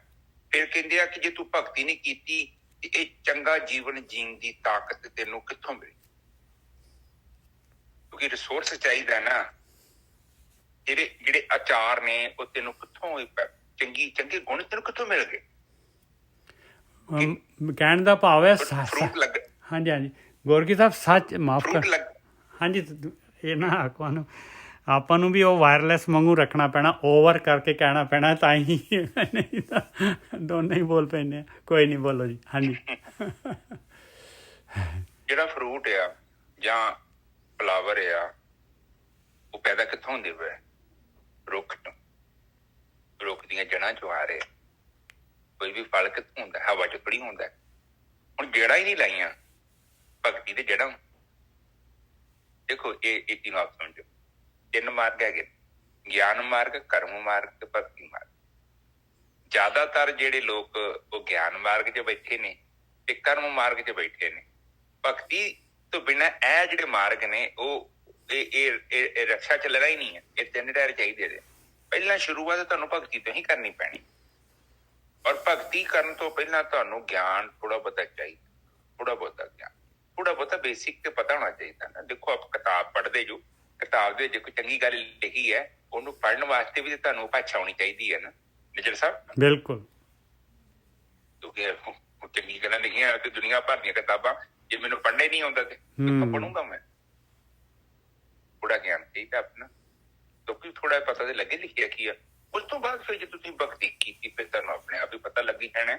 ਜਦੋਂ ਸਾਧਨਾ ਕਰ ਲਈ ਤੇ ਗਿਆਨ ਵੀ ਹੈਗਾ, ਫਿਰ ਜਦੋਂ ਭਗਤੀ ਕੀਤੀ ਸਾਧਨਾ ਗਿਆਨ ਵੀ ਹੈਗਾ, ਉਸ ਤੋਂ ਬਾਅਦ ਫਿਰ ਤੁਹਾਡੇ ਜੀਵਨ 'ਚ ਕਰਮ ਆਉਣੇ। ਦੇਖੋ ਕਰਮ ਤੋਂ ਬਿਨਾਂ ਕੁਛ ਵੀ ਨਹੀਂ ਹੈਗਾ। ਮੈਂ ਵੱਡਾ ਸੰਤ ਬਣਿਆ ਫਿਰ ਮੈਂ ਫਲਾਣਾ ਤੇ ਮੈਂ ਢਿਮਕਾ, ਆਖਰ ਤੇ ਗੱਲ ਫਿਰ ਕਰਮ ਤੇ ਰੁਕ ਜਾਣੀ ਆ, ਤੁਹਾਡੇ ਆਚਾਰ। ਬਿਲਕੁਲ ਗੋਰਖੀ ਸਾਹਿਬ, ਇੱਕ ਚੀਜ਼ ਮੈਂ ਕਹਿਣਾ ਚਾਹੁੰਦਾ ਹੈ ਕਿ ਦੇਖੋ ਬਾਣੀ ਕਹਿੰਦੀ ਸੱਚੋ ਉਰੇ ਸਭ ਕੋ, ਮਤਲਬ ਸੱਚ ਠੀਕ ਹੈ ਜੀ, ਸੱਚ ਸਭ ਤੋਂ ਉੱਪਰ ਹੈਗਾ, ਇਹ ਗੱਲ ਠੀਕ ਹੈ। ਪਰ ਹੁਣ ਜਿਹੜਾ ਸੱਚ ਤੱਕ ਪਹੁੰਚਣਾ ਕਿਵੇਂ ਹੈਗਾ, ਉਹ ਤਾਂ ਆਚਾਰਾਂ ਦੇ ਬਗੈਰ ਪਹੁੰਚਿਆ ਨਹੀਂ ਜਾ ਸਕਦਾ। ਆਚਾਰ ਨਾਮ ਤੋਂ ਬਗੈਰ ਮਿਲ ਨਹੀਂ ਸਕਦੇ, ਆਹ ਗੱਲ ਹੈਗੀ। ਹਾਂਜੀ ਵੀਰ ਜੀ। ਹਾਂ, ਇਹ ਸਾਰੀਆਂ ਚੀਜ਼ਾਂ ਨਾ, ਦੇਖੋ ਇਹ ਗੁੱਤ ਜਿੰਨਾ ਚਿਰ 3 ਲੜੀਆਂ ਨਹੀਂ ਨਾ ਬਣੀਆਂ, ਇਹ ਗੁੱਤ ਬਣਨੀ ਨਹੀਂ ਆ। ਬਿਲਕੁਲ, ਇਹ ਬਣਨੀ ਆ 3 ਲੜੀਆਂ ਦੇ, ਫਿਰ ਗੁੱਤ ਗੁੱਡੀ ਜਾਣੀਆਂ। ਪਰ ਫਿਰ 3 ਲੜੀਆਂ ਨਾ, ਦੇਖੋ ਉਹ 3 ਦਾ ਬੈਲੈਂਸ ਹੋਣਾ ਬੜਾ ਜ਼ਰੂਰੀ ਹੈ। ਇਹ ਨਹੀਂ ਕਿ ਇੱਕ ਤਰ੍ਹਾਂ ਮੋਟਾ ਤੇ ਇੱਕ ਛੋਟਾ ਹੋਊਗਾ, ਉਹ ਗੁੱਤ ਏਡੀ ਵਧੀਆ ਨਹੀਂ ਬਣਨੀ। ਪ੍ਰਕਿਰਤੀ ਨੇ ਜਿਹੜੀ ਸਾਨੂੰ ਗੁੱਤ ਉਣ ਵਾਸਤੇ ਦਿੱਤੀ ਆ ਉਹ ਮਨੁੱਖਾ ਜਨਮ ਹੈ, ਇਹਦੇ ਵਿੱਚ ਆਪਾਂ ਗੁੱਤ ਉਣਨੀ ਆ। ਇਹ 3 ਦੇ ਨਾਲ, ਬਿਲਕੁਲ, ਇਹ 3 ਦਾ ਜਦੋਂ ਬੈਲੈਂਸ ਹੋ ਜਾਂਦਾ ਫਿਰ ਬੜਾ ਜ਼ਬਰਦਸਤ ਜੀਵਨ 'ਚ ਸੰਗੀਤ ਆਉਂਦਾ। ਸਭ ਤੋਂ ਪਹਿਲਾਂ ਤੁਸੀਂ ਉਸ ਜੀਵਨ ਨੂੰ ਖੋਦਣ ਲਾਉਂਦੇ, ਉਸ ਤੋਂ ਬਾਅਦ ਤੁਹਾਡੇ ਲਾਗੇ ਜਿਹੜੇ ਹੈਗੇ ਨਾ ਉਹਨਾਂ ਨੂੰ ਪਤਾ ਲੱਗਦਾ ਕਿ ਫੁੱਲ ਜਦੋਂ ਵੀ ਖਿੜਦਾ ਹੈ ਨਾ ਉਹਦੀ ਮਹਿਕ ਆਉਣੀ ਆ। ਲਾਗੇ ਬੰਨੇ ਪਤਾ ਲੱਗਣਾ ਲੋਕਾਂ ਨੂੰ ਕਿ ਇਹ ਬੰਦਾ ਸ਼ਾਂਤ ਹੋ ਗਿਆ, ਕਿਉਂਕਿ ਇੱਕ ਸ਼ਾਂਤ ਬੰਦੇ ਦਾ ਜੀਵਨ ਤੇ ਇੱਕ ਅਸ਼ਾਂਤ ਬੰਦੇ ਦਾ ਜੀਵਨ, ਦੇਖੋ ਸ਼ਾਂਤ ਤੇ ਅਸ਼ਾਂਤ ਬੜਾ ਫਰਕ ਆ। ਸ਼ਾਂਤ ਬੰਦੇ ਬਹੁਤੇ ਨਹੀਂ ਹੈ ਸੰਸਾਰ ਤੇ, ਬਹੁਤ ਘੱਟ ਲੋਕ। ਸ਼ਾਂਤ ਉਦੋਂ ਬੰਦਾ ਹੁੰਦਾ ਹੈ ਜਦੋਂ ਦਾ ਮਨ ਸ਼ਾਂਤ ਹੋ ਜਾ। ਮਨ ਕੀ ਹੈ? ਮਨ ਚਾਹੁੰਦਾ ਹੈ ਬਦਲਾਓ। ਤੁਸੀਂ ਦੇਖੋ ਸੰਸਾਰ ਹਰ ਕੋਈ ਬੰਦਾ ਬਦਲਾਓ ਚਾਹੁੰਦਾ, ਇੱਥੋਂ ਤੱਕ ਕਿ 2-4 ਮਹੀਨੇ ਰੋਟੀ ਖਾ ਕੇ ਬੰਦਾ ਚਾਹੁੰਦਾ ਬਾਹਰ ਜਾ ਕੇ ਰੈਸਟੋਰੈਂਟ 'ਚ ਰੋਟੀ ਖਾਣੀ। ਇਹ ਜਿਹੜੇ ਬੰਦੇ ਗੋਲ ਗੱਪੇ ਖਾਂਦੇ ਨੇ, ਟਿੱਕੀਆਂ ਖਾਂਦੇ ਨੇ, ਕਿੱਧਰ ਘੁੰਮ ਰਹੇ ਨੇ ਤੁਹਾਨੂੰ ਪਤਾ? ਤਾਂ ਬਦਲਾਅ ਚਾਹੁੰਦੇ ਨੇ। ਜ਼ੁਬਾਨ ਚਾਹੁੰਦੀ ਆ ਕਿ ਕੁਛ ਚੇਂਜ ਕੀਤਾ ਜਾਵੇ। ਟੀਵੀ ਬਦਲਦਾ ਹੈ, ਗੱਡੀ ਬਦਲਦਾ ਹੈ, ਘਰ ਬਦਲਦਾ ਹੈ। ਇੱਥੋਂ ਤੱਕ ਤੁਸੀਂ ਵੇਖੋ ਕਿ ਬੰਦੇ ਬੁੱਢੀਆਂ ਬਦਲ ਦਿੰਦੇ ਨੇ ਤੇ ਬੁੱਢੀਆਂ ਬੰਦੇ ਬਦਲ ਦਿੰਦੀਆਂ। ਦੁਖੀ ਹੋ ਗਏ ਨੇ, ਬਦਲਾਅ ਚਾਹੁੰਦੇ ਨੇ। ਹਰ ਕੋਈ ਦੇਖੋ ਦੁਨੀਆ ਬਾਹਰ ਦੇ ਅਮਰੀਕਾ 'ਚ ਵੇਖੋ ਕੀ ਪ੍ਰੋਬਲਮ ਹੈ। ਲੋਕ ਜਿਹੜੇ ਨਾ ਬੋਰ ਹੋ ਗਏ ਨੇ, ਇਸ ਕਰਕੇ ਇੱਕ ਬੰਦੇ ਨੇ 3-3 4-4 ਵਿਆਹ ਕਰਾਏ, ਇੱਕ ਔਰਤ ਨੇ ਪਤਾ ਕਿੰਨੇ ਵਿਆਹ ਕਰਾਏ। ਪਰ ਉਹ ਸਮਝ ਨਹੀਂ ਪਾ ਰਹੇ ਕਿ ਬਾਹਰ ਸੰਸਾਰ 'ਚ ਕੁਛ ਗੜਬੜ ਨਹੀਂ ਆ, ਗੜਬੜ ਤੇਰੇ ਅੰਦਰ ਆ। ਜਿਹੜਾ ਤੇਰੇ ਅੰਦਰ ਆ ਉਹਨੂੰ ਜਿੱਥੇ ਲੈ ਕੇ ਜਾਵੇਂਗਾ ਨਾ, ਉਸ ਤੋਂ ਬਾਅਦ ਹੀ ਤੇਰਾ ਮਸਲਾ ਹੱਲ ਹੋਊਗਾ। ਔਰ ਉਹਦੀ ਇੱਕ ਜਗ੍ਹਾ ਹੈਗੀ, ਉਹਦੀ ਜਗ੍ਹਾ ਹੈਗੀ ਆਤਮਾ। ਇਹਨੂੰ ਆਤਮਾ ਦੇ ਵਿੱਚ ਲੀਨ ਹੋਣਾ ਪਊਗਾ। ਦੇਖੋ ਕਈ ਬੰਦੇ ਸੋਚਦੇ ਆ ਕਿ ਇਹ ਜਿਹੜਾ ਜੀਵਨ ਸਾਥੀ ਮੈਨੂੰ ਗਲਤ ਮਿਲ ਗਿਆ। ਜਿੱਥੇ ਉਹਦੀ ਅੱਖ ਆ ਨਾ, ਉਹਦੇ ਨਾਲ ਵੀ ਜੇਕਰ ਵਿਆਹ ਉਹਦਾ ਹੋ ਜਾਏ ਨਾ, ਉੱਥੋਂ ਵੀ ਉਹਨੇ ਬੋਰ ਹੋ ਜਾਣਾ ਹੈ। ਇਹ ਉਹ ਸਮਝ ਨਹੀਂ ਰਿਹਾ। ਇਹ ਤਾਂ ਗੋਰਖੀ ਸਾਹਿਬ ਅੰਗੂਰ ਖੱਟੇ ਨੇ। ਹਾਂਜੀ, ਇਹ ਨਾ 5-5 ਸਾਲ 9-9 ਸਾਲ ਵਿਆਹ ਤੋਂ ਪਹਿਲਾਂ ਨਾਲ ਰਹਿ ਕੇ ਔਰ ਬਾਅਦ ਵਿੱਚ ਜਿਹੜਾ ਹੈਗਾ ਸਾਲ ਬਾਅਦ, ਵਿਆਹ ਦੇ ਬਾਅਦ ਸਾਲ ਬਾਅਦ ਜਿਹੜਾ ਹੈਗਾ ਉਹ ਤਲਾਕ ਦੀਆਂ ਗੱਲਾਂ ਕਰਦੇ। ਹਾਂ, ਇਹ ਉਹਨੂੰ ਬੋਰ ਹੋ ਗਿਆ, ਮੈਨੂੰ ਨਹੀਂ ਚਾਹੀਦਾ। ਤੁਸੀਂ ਦੇਖੋ ਸਬਜ਼ੀਆਂ, ਪ੍ਰਕਿਰਤੀ ਨੇ ਵੇਖਿਆ ਨਹੀਂ ਤੁਹਾਨੂੰ ਕਿੰਨਾ ਕੁਝ ਦਿੱਤਾ ਹੈ। ਦੁਨੀਆ ਭਰ ਦੇ ਡਰਾਈ ਫਰੂਟ, ਦੁਨੀਆ ਭਰ ਦੇ ਫੁੱਲ, ਮੈਂ ਤਾਂ ਵੇਖ ਕੇ ਹੈਰਾਨ ਹੋ ਜਾਂਦਾ। ਆਮ ਬੰਦਾ ਨਹੀਂ ਵੇਂਦਾ। ਜਦੋਂ ਬੰਦਾ ਭਗਤੀ ਕਰਦਾ ਵਹਿੰਦਾ, ਉਹ ਬਹੁਤ ਗਹਿਰਾ ਵਹਿੰਦਾ। ਕਿੰਨੀ ਕਿਸਮ ਦਾ ਫਰੂਟ ਹੈ, ਕਿੰਨੀ ਕਿਸਮ ਦੀਆਂ ਸਬਜ਼ੀਆਂ, ਕਿੰਨੇ ਪਕਵਾਨ, ਕਿਉਂਕਿ ਜਿਹਦੀ ਇੰਦਰੀ ਬਣਾਈ ਹੈ ਨਾ ਜ਼ਬਾਨ, ਤੇ ਉਹਦੇ ਰਾਹੀਂ ਦੇਖੋ ਉਹਦੇ ਅੰਦਰ ਕਿੰਨਾ, ਜੇ ਇੰਨੇ ਸਵਾਦ ਬਾਹਰ ਨੇ, ਉਹਨਾਂ ਸਵਾਦਾਂ ਨੂੰ ਅਨੁਭਵ ਕਰਨ ਦੇ ਲਈ ਜ਼ਬਾਨ 'ਚ ਰਸ ਪਾਇਆ। ਬਿਲਕੁਲ ਪਾਇਆ। ਜਾਨਵਰਾਂ ਕੋ ਕੁਛ ਨਹੀਂ ਜਾਏਗਾ। ਜਿਹੜੀ ਮੱਝ ਆ ਉਹੀ ਘਾਹ ਖਾਂਦੀ, ਉਹਦੇ ਥੋੜੇ ਜਿਹੇ ਫੂਡ ਹੈ, ਉਹ ਖਾਈ ਹੋਈ ਜਾਂਦੀ ਆ। ਪਰ ਬੰਦਾ ਵੇਖੋ ਕਿੱਦਾਂ ਨੇ ਜੈਸਾ ਮਸਾਲੇ ਮੁਸਲੇ ਪਾਈ ਫਿਰਦਾ। ਬਿਲਕੁਲ ਬਿਲਕੁਲ ਬੰਦੇ ਵਰਗਾ ਸਭ ਫਸਾਇਆ ਹੀ ਬੰਦੇ ਨੂੰ ਹੈਗਾ, ਬਾਕੀ ਤਾਂ ਵਿਚਾਰੇ ਭੋਗੀ ਜੂਨਾ ਹੈਗੀਆਂ। ਠੀਕ ਹੈ। ਇਹਦੇ ਵਾਸਤੇ ਦੇਖੋ ਆਪਣਾ ਖਾਣਾ ਖਾਣ ਬਾਹਰ ਜਾਣਾ, ਇਸੇ ਤਰ੍ਹਾਂ ਦੂਸਰੇ ਔਰਤਾਂ ਜਾਂ ਮਰਦਾਂ ਦੇ ਪਿੱਛੇ ਭੱਜੇ ਫਿਰਨਾ, ਉਹ ਸਾਡਾ ਇੱਕ ਸਾਡਾ ਵਿਗੜਿਆ ਰੂਪ ਹੈ। ਉਹ ਕੋਈ ਚੰਗਾ ਰੂਪ ਨਹੀਂ ਹੈਗਾ। ਇੱਕ ਮਨ ਹੈ, ਮਨ ਕੀ ਕਰਦਾ ਹੈ? ਦੇਖੋ ਸਾਡੀਆਂ ਇੰਦਰੀਆਂ ਕੀ ਕਰਦੀਆਂ ਨੇ, ਇਹਨਾਂ ਦੇ ਪਿੱਛੇ ਮਨ ਜੁੜਿਆ ਹੈ। ਪਰ ਇੰਦਰੀਆਂ ਦੇ ਆਪਣੇ ਆਪਣੇ ਭੋਜਨ ਨੇ। ਤੁਹਾਡੀਆਂ ਅੱਖਾਂ ਦਾ ਭੋਜਨ ਹੈ ਦ੍ਰਿਸ਼ਟ। ਕੋਈ ਚੀਜ਼ ਵੇਖਣਾ ਚਾਹੁੰਦੀਆਂ, ਖੂਬਸੂਰਤੀ ਵੀ ਨਹੀਂ ਹੈ ਨੇ, ਦੇਖਿਆ ਤੁਸੀਂ? ਬਿਲਕੁਲ। ਕੰਨ ਵੇਖੋ ਕਿੱਡੇ ਰਸ ਲੈਂਦੇ ਨੇ। ਤੁਹਾਨੂੰ ਕੁਛ ਵੀ ਨਹੀਂ ਪਤਾ ਸੰਗੀਤ ਦੇ ਬਾਰੇ, ਪਰ ਵੇਖੋ ਜਦੋਂ ਗਾਣਾ ਚੱਲਦਾ ਹੋਊ ਨਾ, ਇਹਨਾਂ ਨੂੰ ਪਤਾ ਲੱਗ ਜਾਂਦਾ ਕਿਹੜਾ ਬੰਦਾ ਸੁਰ ਚੁਕਾਉਂਦਾ ਤੇ ਕਿਹੜਾ ਬੰਦਾ ਬੇਸੁਰਾ ਹੈਗਾ। ਆਪ ਜਸਟ ਸੋਚੋ, ਇਹਦਾ ਮਤਲਬ ਕਿ ਅੰਦਰ ਜਿਹੜਾ ਸੈਂਸਰ ਹੈਗੀ ਆ, ਉਹਨੂੰ ਚੰਗੀ ਤਰ੍ਹਾਂ, ਭਾਵੇਂ ਤੁਹਾਨੂੰ ਗਾਣਾ ਨਹੀਂ ਆਉਂਦਾ, ਬੇਸੁਰਾ ਗਾਊਗਾ ਨਾ, ਤੁਹਾਨੂੰ ਨਹੀਂ ਚੰਗਾ ਲੱਗਣਾ। ਇਹ ਚੀਜ਼ਾਂ ਤੁਹਾਡੇ ਅੰਦਰ ਹੈਗੀਆਂ। ਠੀਕ ਹੈ। ਤੁਹਾਡੇ ਕੰਨਾਂ ਦਾ ਇੱਕ ਆਪਣਾ ਅਨੁਭਵ ਹੈ, ਤੁਹਾਡੇ ਮੂੰਹ ਦਾ ਇੱਕ ਅਨੁਭਵ ਹੈ। ਨਾਸਾ ਵੇਖੋ, ਨਾਸਕਾ ਦੇ ਵਿੱਚ ਕਿੱਦਾਂ ਜਦੋਂ ਬਾਹਰ ਕਿਤੇ ਭੋਜਨ ਭਾਜਨ ਬਣੇ ਨਾ ਰਸੋਈ 'ਚ, ਨਿੱਜਰ ਸਾਹਿਬ ਕਿੰਨਾ ਪਾਵਰਫੁਲ ਉਹਦੀ ਫ੍ਰੈਗਨੈਂਸ ਆ, ਤੁਹਾਡੀ ਨਾਸਾਂ 'ਚ ਵੜ ਜਾਂਦੀ ਆ, ਤੁਹਾਡਾ ਮਨ ਸਾਰਾ ਕੁਝ ਛੱਡ ਕੇ ਭੋਜਨ 'ਚ ਪਹੁੰਚ ਜਾਂਦਾ। ਬਿਲਕੁਲ ਸਹੀ ਗੱਲ ਆ। ਤੁਹਾਨੂੰ ਰਸੋਈ 'ਚ ਲੈ ਜਾਊਗਾ, ਇੱਕ ਮਿੰਟ ਆਓ ਚਲੀਏ ਰਸੋਈ 'ਚ, ਕੀ ਬਣ ਰਿਹਾ ਅੱਜ, ਵੱਖਰਾ ਖਾਣਾ। ਗਲੀ 'ਚ ਲੰਘ ਗਏ, ਖਾਧਾ, ਵੇਖਿਆ ਰਾਸ਼ਨ ਕੇ ਬਣਿਆ, ਕੋਈ ਮਸਾਲੇ ਦੀ ਸਮੈਲ ਚੜ ਗਈ, ਕਿੱਦਾਂ ਤੁਹਾਡੇ ਸਾਰਾ ਸਰੀਰ ਮਨ ਉੱਥੇ ਪਹੁੰਚ ਜਾਂਦਾ। ਬੜਾ ਵਧੀਆ ਭੋਜਨ ਬਣਿਆ, ਸਮੈਲ ਵੇਖ ਕੇ। ਇਸ ਇੰਦਰੀਆਂ ਦੇ ਨਾਲ ਹੀ ਜਾਂਦਾ ਹੈ, ਟਰੈਵਲ ਕਰਦਾ ਹੈ। ਹੁਣ ਬ੍ਰਹਮ ਗਿਆਨੀ ਦਾ ਮਤਲਬ ਇਹ ਹੁੰਦਾ ਕਿ ਜਿਹਨੇ ਆਤਮ ਗਿਆਨ ਨੂੰ ਪ੍ਰਾਪਤ ਕਰ ਲਿਆ। ਆਤਮ ਗਿਆਨ ਦਾ ਮਤਲਬ ਇਹ ਹੈ ਕਿ ਜਿਹੜਾ ਬੰਦਾ ਤੇ ਉੱਤੇ ਬੈਠਾ, ਇੰਦਰੀਆਂ ਉੱਤੇ ਬੈਠੀਆਂ, ਅੰਦਰੋਂ ਅਕਿਰਿਆ ਹੋ ਗਿਆ, ਅੰਦਰ ਕੋਈ ਗਤੀ ਨਹੀਂ ਹੈ। ਦੇਖੋ ਇਹ ਚੀਜ਼ ਬੜੀ ਡੈਲੀਕੇਟਡ ਹੈ, ਬੜੀ ਬਰੀਕ ਗੱਲ ਹੈ। ਇਹ ਭਗਤੀ ਤੋਂ ਬਿਨਾਂ ਸਾਨੂੰ ਇਹ ਅਵਸਥਾ ਨਹੀਂ ਜੇ ਪ੍ਰਾਪਤ ਹੋ। ਸਾਰਾ ਕੁਝ ਪ੍ਰਕਿਰਤੀ ਦਾ ਉੱਥੇ ਬੈਠਾ ਹੈ, ਇਹਦੇ ਬਾਵਜੂਦ ਵੀ ਮਨ ਇੱਕਦਮ ਗਤੀਹੀਨ ਹੋ ਕੇ ਬਹਿ ਗਿਆ। ਸੁਰਤੀ ਕਹਿਣ ਤੋਂ ਭਾਵ ਹੈ ਆਤਮ ਤੱਤ 'ਚ ਸਥਿਰ ਹੋ ਗਈ ਹੈ, ਉਹਨੂੰ ਹੀ ਆਤਮ ਗਿਆਨ ਕਿਹਾ। ਜਿਹੜੀ ਆਤਮ ਦਾ ਗਿਆਨ ਕਰ ਲਿਆ, ਉਸ ਤੋਂ ਬਾਅਦ ਫਿਰ ਕਹਿੰਦੇ ਅਵਰ ਰਸ, ਜਿਹੜੇ ਦੂਜੇ ਰਸਾਂ ਦਾ ਤਿਆਗ ਕਰ ਦਿੰਦਾ। ਬਿਸਰੇ, ਨਿੱਜਰ ਸਾਹਿਬ, ਅਵਰ ਰਸ ਬਿਸਰੇ, ਏਦਾਂ ਦੀ ਤੁਕ ਹੈਗੀ ਕੋਈ? ਹਾਂਜੀ, ਬਹੁਤ ਆਉਂਦੀਆਂ ਇਸ ਤਰ੍ਹਾਂ ਦੀਆਂ ਰਸ ਵਾਲੀਆਂ ਤਾਂ ਬਹੁਤ। ਹਾਂ ਚਲੋ ਕੋਈ ਗੱਲ ਨਹੀਂ। ਅਵਰ ਰਸ, ਜਿਹੜੇ ਦੂਜੇ ਰਸ ਸਾਰਿਆਂ ਦਾ ਤਿਆਗ ਕਰ, ਬਿਲਕੁਲ ਸ਼ਾਂਤ ਹੋ ਕੇ ਬਹਿ। ਔਰ ਜਦੋਂ ਤੁਸੀਂ ਸ਼ਾਂਤ ਹੋ ਕੇ ਬਹਿ ਗਏ ਜੀ, ਹਾਂਜੀ ਬੋਲੋ ਜੀ। ਰਾਮ ਰਸ ਪਿਆਰੇ, ਇਹ ਰਸ ਵਿਸਰ ਗਏ ਰਸ ਔਰ। ਹਾਂ, ਜਹ ਰਸ ਵਿਸਰ ਗਏ ਰਸ ਔਰ, ਜਹ ਰਸ। ਹਾਂਜੀ ਹਾਂ, ਠੀਕ ਹੈ ਜੀ। ਮੈਂ ਸੁਣੀ ਤੇ ਸਹੀ ਸੀ ਤੁਕ, ਪਰ ਮੈਨੂੰ ਯਾਦ ਆ ਕਿ ਉਹ ਰਸਾਂ ਦੀ ਗੱਲ ਕਰਦੇ, ਕਿ ਉਹ ਰਸ ਏਦਾਂ ਦਾ ਜਿਹੜਾ ਪੀ ਲਿਆ, ਉਸ ਤੋਂ ਬਾਅਦ ਫਿਰ ਕਿਹੜੇ ਰਸ ਵਿਸਰ ਗਏ? ਇਹ ਜਿਹੜੇ ਕਿਹੜੇ ਜੜ ਪ੍ਰਕਿਰਤੀ ਦੇ। ਇੱਕ ਦੇਖੋ ਇਹ ਚੀਜ਼, ਦੇਖੋ ਇਹ ਚੀਜ਼ ਨੂੰ ਆਪ ਪਲੀਜ਼ ਅੰਡਰਸਟੈਂਡ ਕਰੋ। ਬਾਣੀ ਬਿਲਕੁਲ ਕਲੀਅਰ ਕਰ ਦਿੰਦੀ ਹੈ, ਰਾਮ ਰਸ ਪਿਆਰੇ ਜਹ ਰਸ ਵਿਸਰੇ। ਵਿਸਰ ਗਏ ਰਸ, ਵਿਸਰ ਗਏ, ਆਪਣੇ ਆਪ ਹੀ ਛੁੱਟ ਗਏ। ਬਿਲਕੁਲ ਛੱਡੇ ਨਹੀਂ। ਮੇਰੀ ਗੱਲ ਫਿਰ ਵੇਖੋ, ਤੇ ਨੁਕਤੇ ਦੀ ਗੱਲ ਹੈ। ਉਹ ਕਹਿੰਦੀ ਆ ਕਿ ਛੱਡੇ ਨਹੀਂ ਮੈਂ, ਛੁੱਟ ਗਏ। ਬਿਲਕੁਲ ਹੀਰਾ ਫੜਿਆ ਤੇ। ਹਾਂ ਵੀਰ ਜੀ, ਆਨ ਰਸਾ ਜੀਤੇ ਤੈ ਚਾਖੇ, ਨਿਮਖ ਨਾ ਤ੍ਰਿਸ਼ਨਾ ਤੇਰੀ ਲਾਥੇ, ਹਰ ਰਸ ਕਾ ਤੂੰ ਚਾਖੇ ਸਾਧ, ਚਾਖਤ ਹੋਏ ਰਹੇ ਬਿਸਮਾਦ। ਹਰ ਨੂੰ ਵੀ ਚੱਖਣਾ ਪੈਣਾ ਹੈ।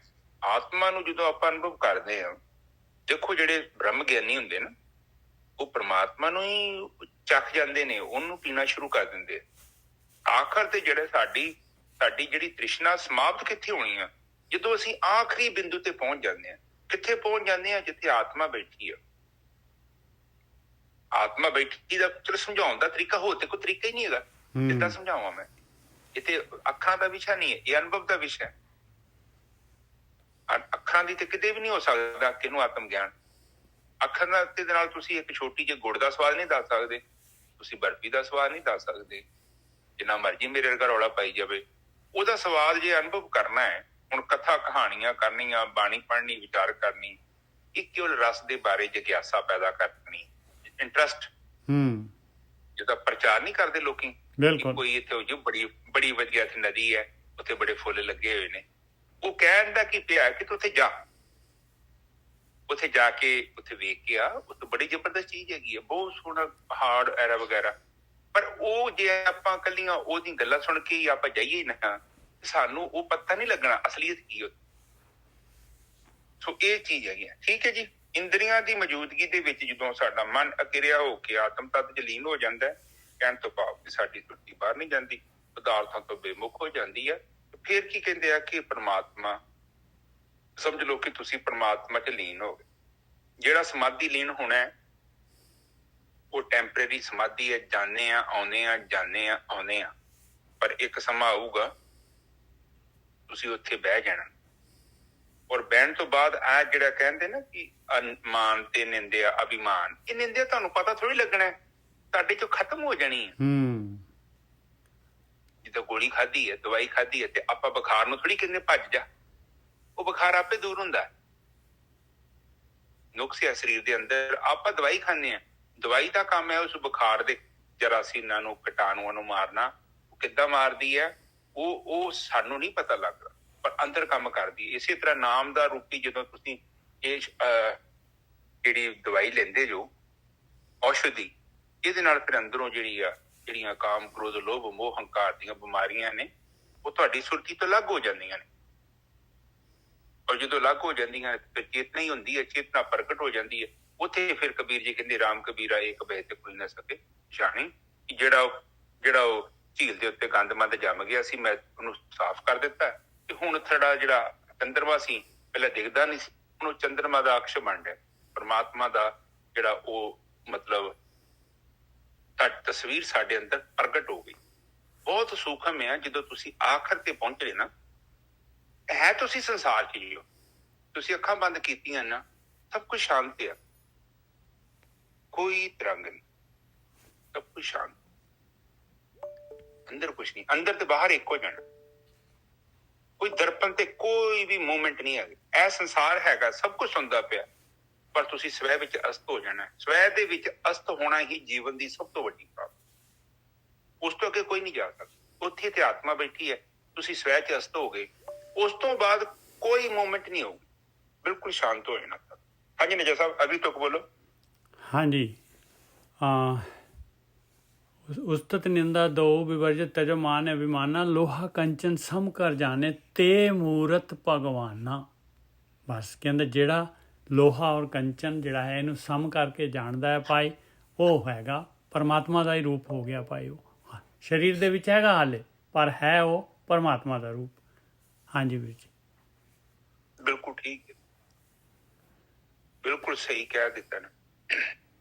ਉਹਨੂੰ ਕੋਈ ਨਹੀਂ ਵੀ ਫਰਕ ਪੈਂਦਾ, ਲੋਹਾ ਹੈ, ਇਹ ਸੋਨਾ, ਇਹ ਸੰਸਾਰ ਲਈ ਆ, ਉਹ ਬ੍ਰਹਮ ਗਿਆਨੀ ਲਈ ਇਹ ਕੁਛ ਵੀ ਨਹੀਂ ਆ, ਉਹ ਦੋ ਹੀ ਸੇਮ ਹੈ ਉਹਦੇ ਲਈ। ਹੁਣ ਉਹ ਅਟਰੈਕਟ ਨਹੀਂ ਹੁੰਦਾ ਉਹਨਾਂ ਚੀਜ਼ਾਂ ਨੂੰ ਵੇਖ। ਨਿਜਰ ਸਾਹਿਬ, ਬਿਲਕੁਲ ਨਹੀਂ ਹੁੰਦਾ, ਬਿਲਕੁਲ ਸਹੀ ਹੈ। ਕਿਉਂਕਿ ਜਿੰਨੇ ਅਟਰੈਕਟ ਹੋਣਾ ਉਹ ਤੇ ਬ੍ਰਹਮ ਲੀਨ ਹੋ ਗਿਆ। ਜੜ ਨੂੰ ਤੇ ਜੜ ਹੀ ਪਛਾਣਦਾ ਹੈ ਨਾ, ਜੜ ਤੇ ਆਪ ਬ੍ਰਹਮ ਦਾ ਰੂਪ ਹੋ ਗਿਆ, ਉਹ ਤੇ ਸੱਚ ਹੋ ਗਿਆ। ਤੇ ਫਿਰ ਉਹਨੂੰ ਇਹ ਸੋਨੇ ਚ ਆਮ ਬੰਦੇ ਨੂੰ ਹੁੰਦਾ ਹੈ ਕਿ ਮੈਂ ਸੋਨਾ ਪਾਵਾਂ, ਮੈਂ ਸੋਹਣਾ ਲੱਗਾ। ਨਹੀਂ, ਸੋਨਾ ਮੈਂ ਨਹੀਂ ਕਹਿੰਦਾ ਕਿ ਸੋਨਾ ਨਾ ਪਾਓ, ਤੁਸੀਂ ਪਾਈ ਜਾਓ, ਉਹਦੀ ਕੋਈ ਗੱਲ ਨਹੀਂ ਆ। ਪਰ ਜਦੋਂ ਤੁਸੀਂ ਥੋੜਾ ਜਿਹਾ ਗਹਿਰੇ ਉਤਰ ਗਏ ਨਾ, ਤੁਹਾਨੂੰ ਪਤਾ ਲੱਗੂਗਾ ਕਿ ਇਹ ਕੋਈ ਬਹੁਤੀਆਂ ਵੱਡੀਆਂ ਗੱਲਾਂ ਨਹੀਂ ਹੈਗੀਆਂ, ਇਹਨੂੰ ਨੋਰਮਲ ਹੀ ਹੈਗਾ ਤੇ ਰੱਖ ਲਿਆ।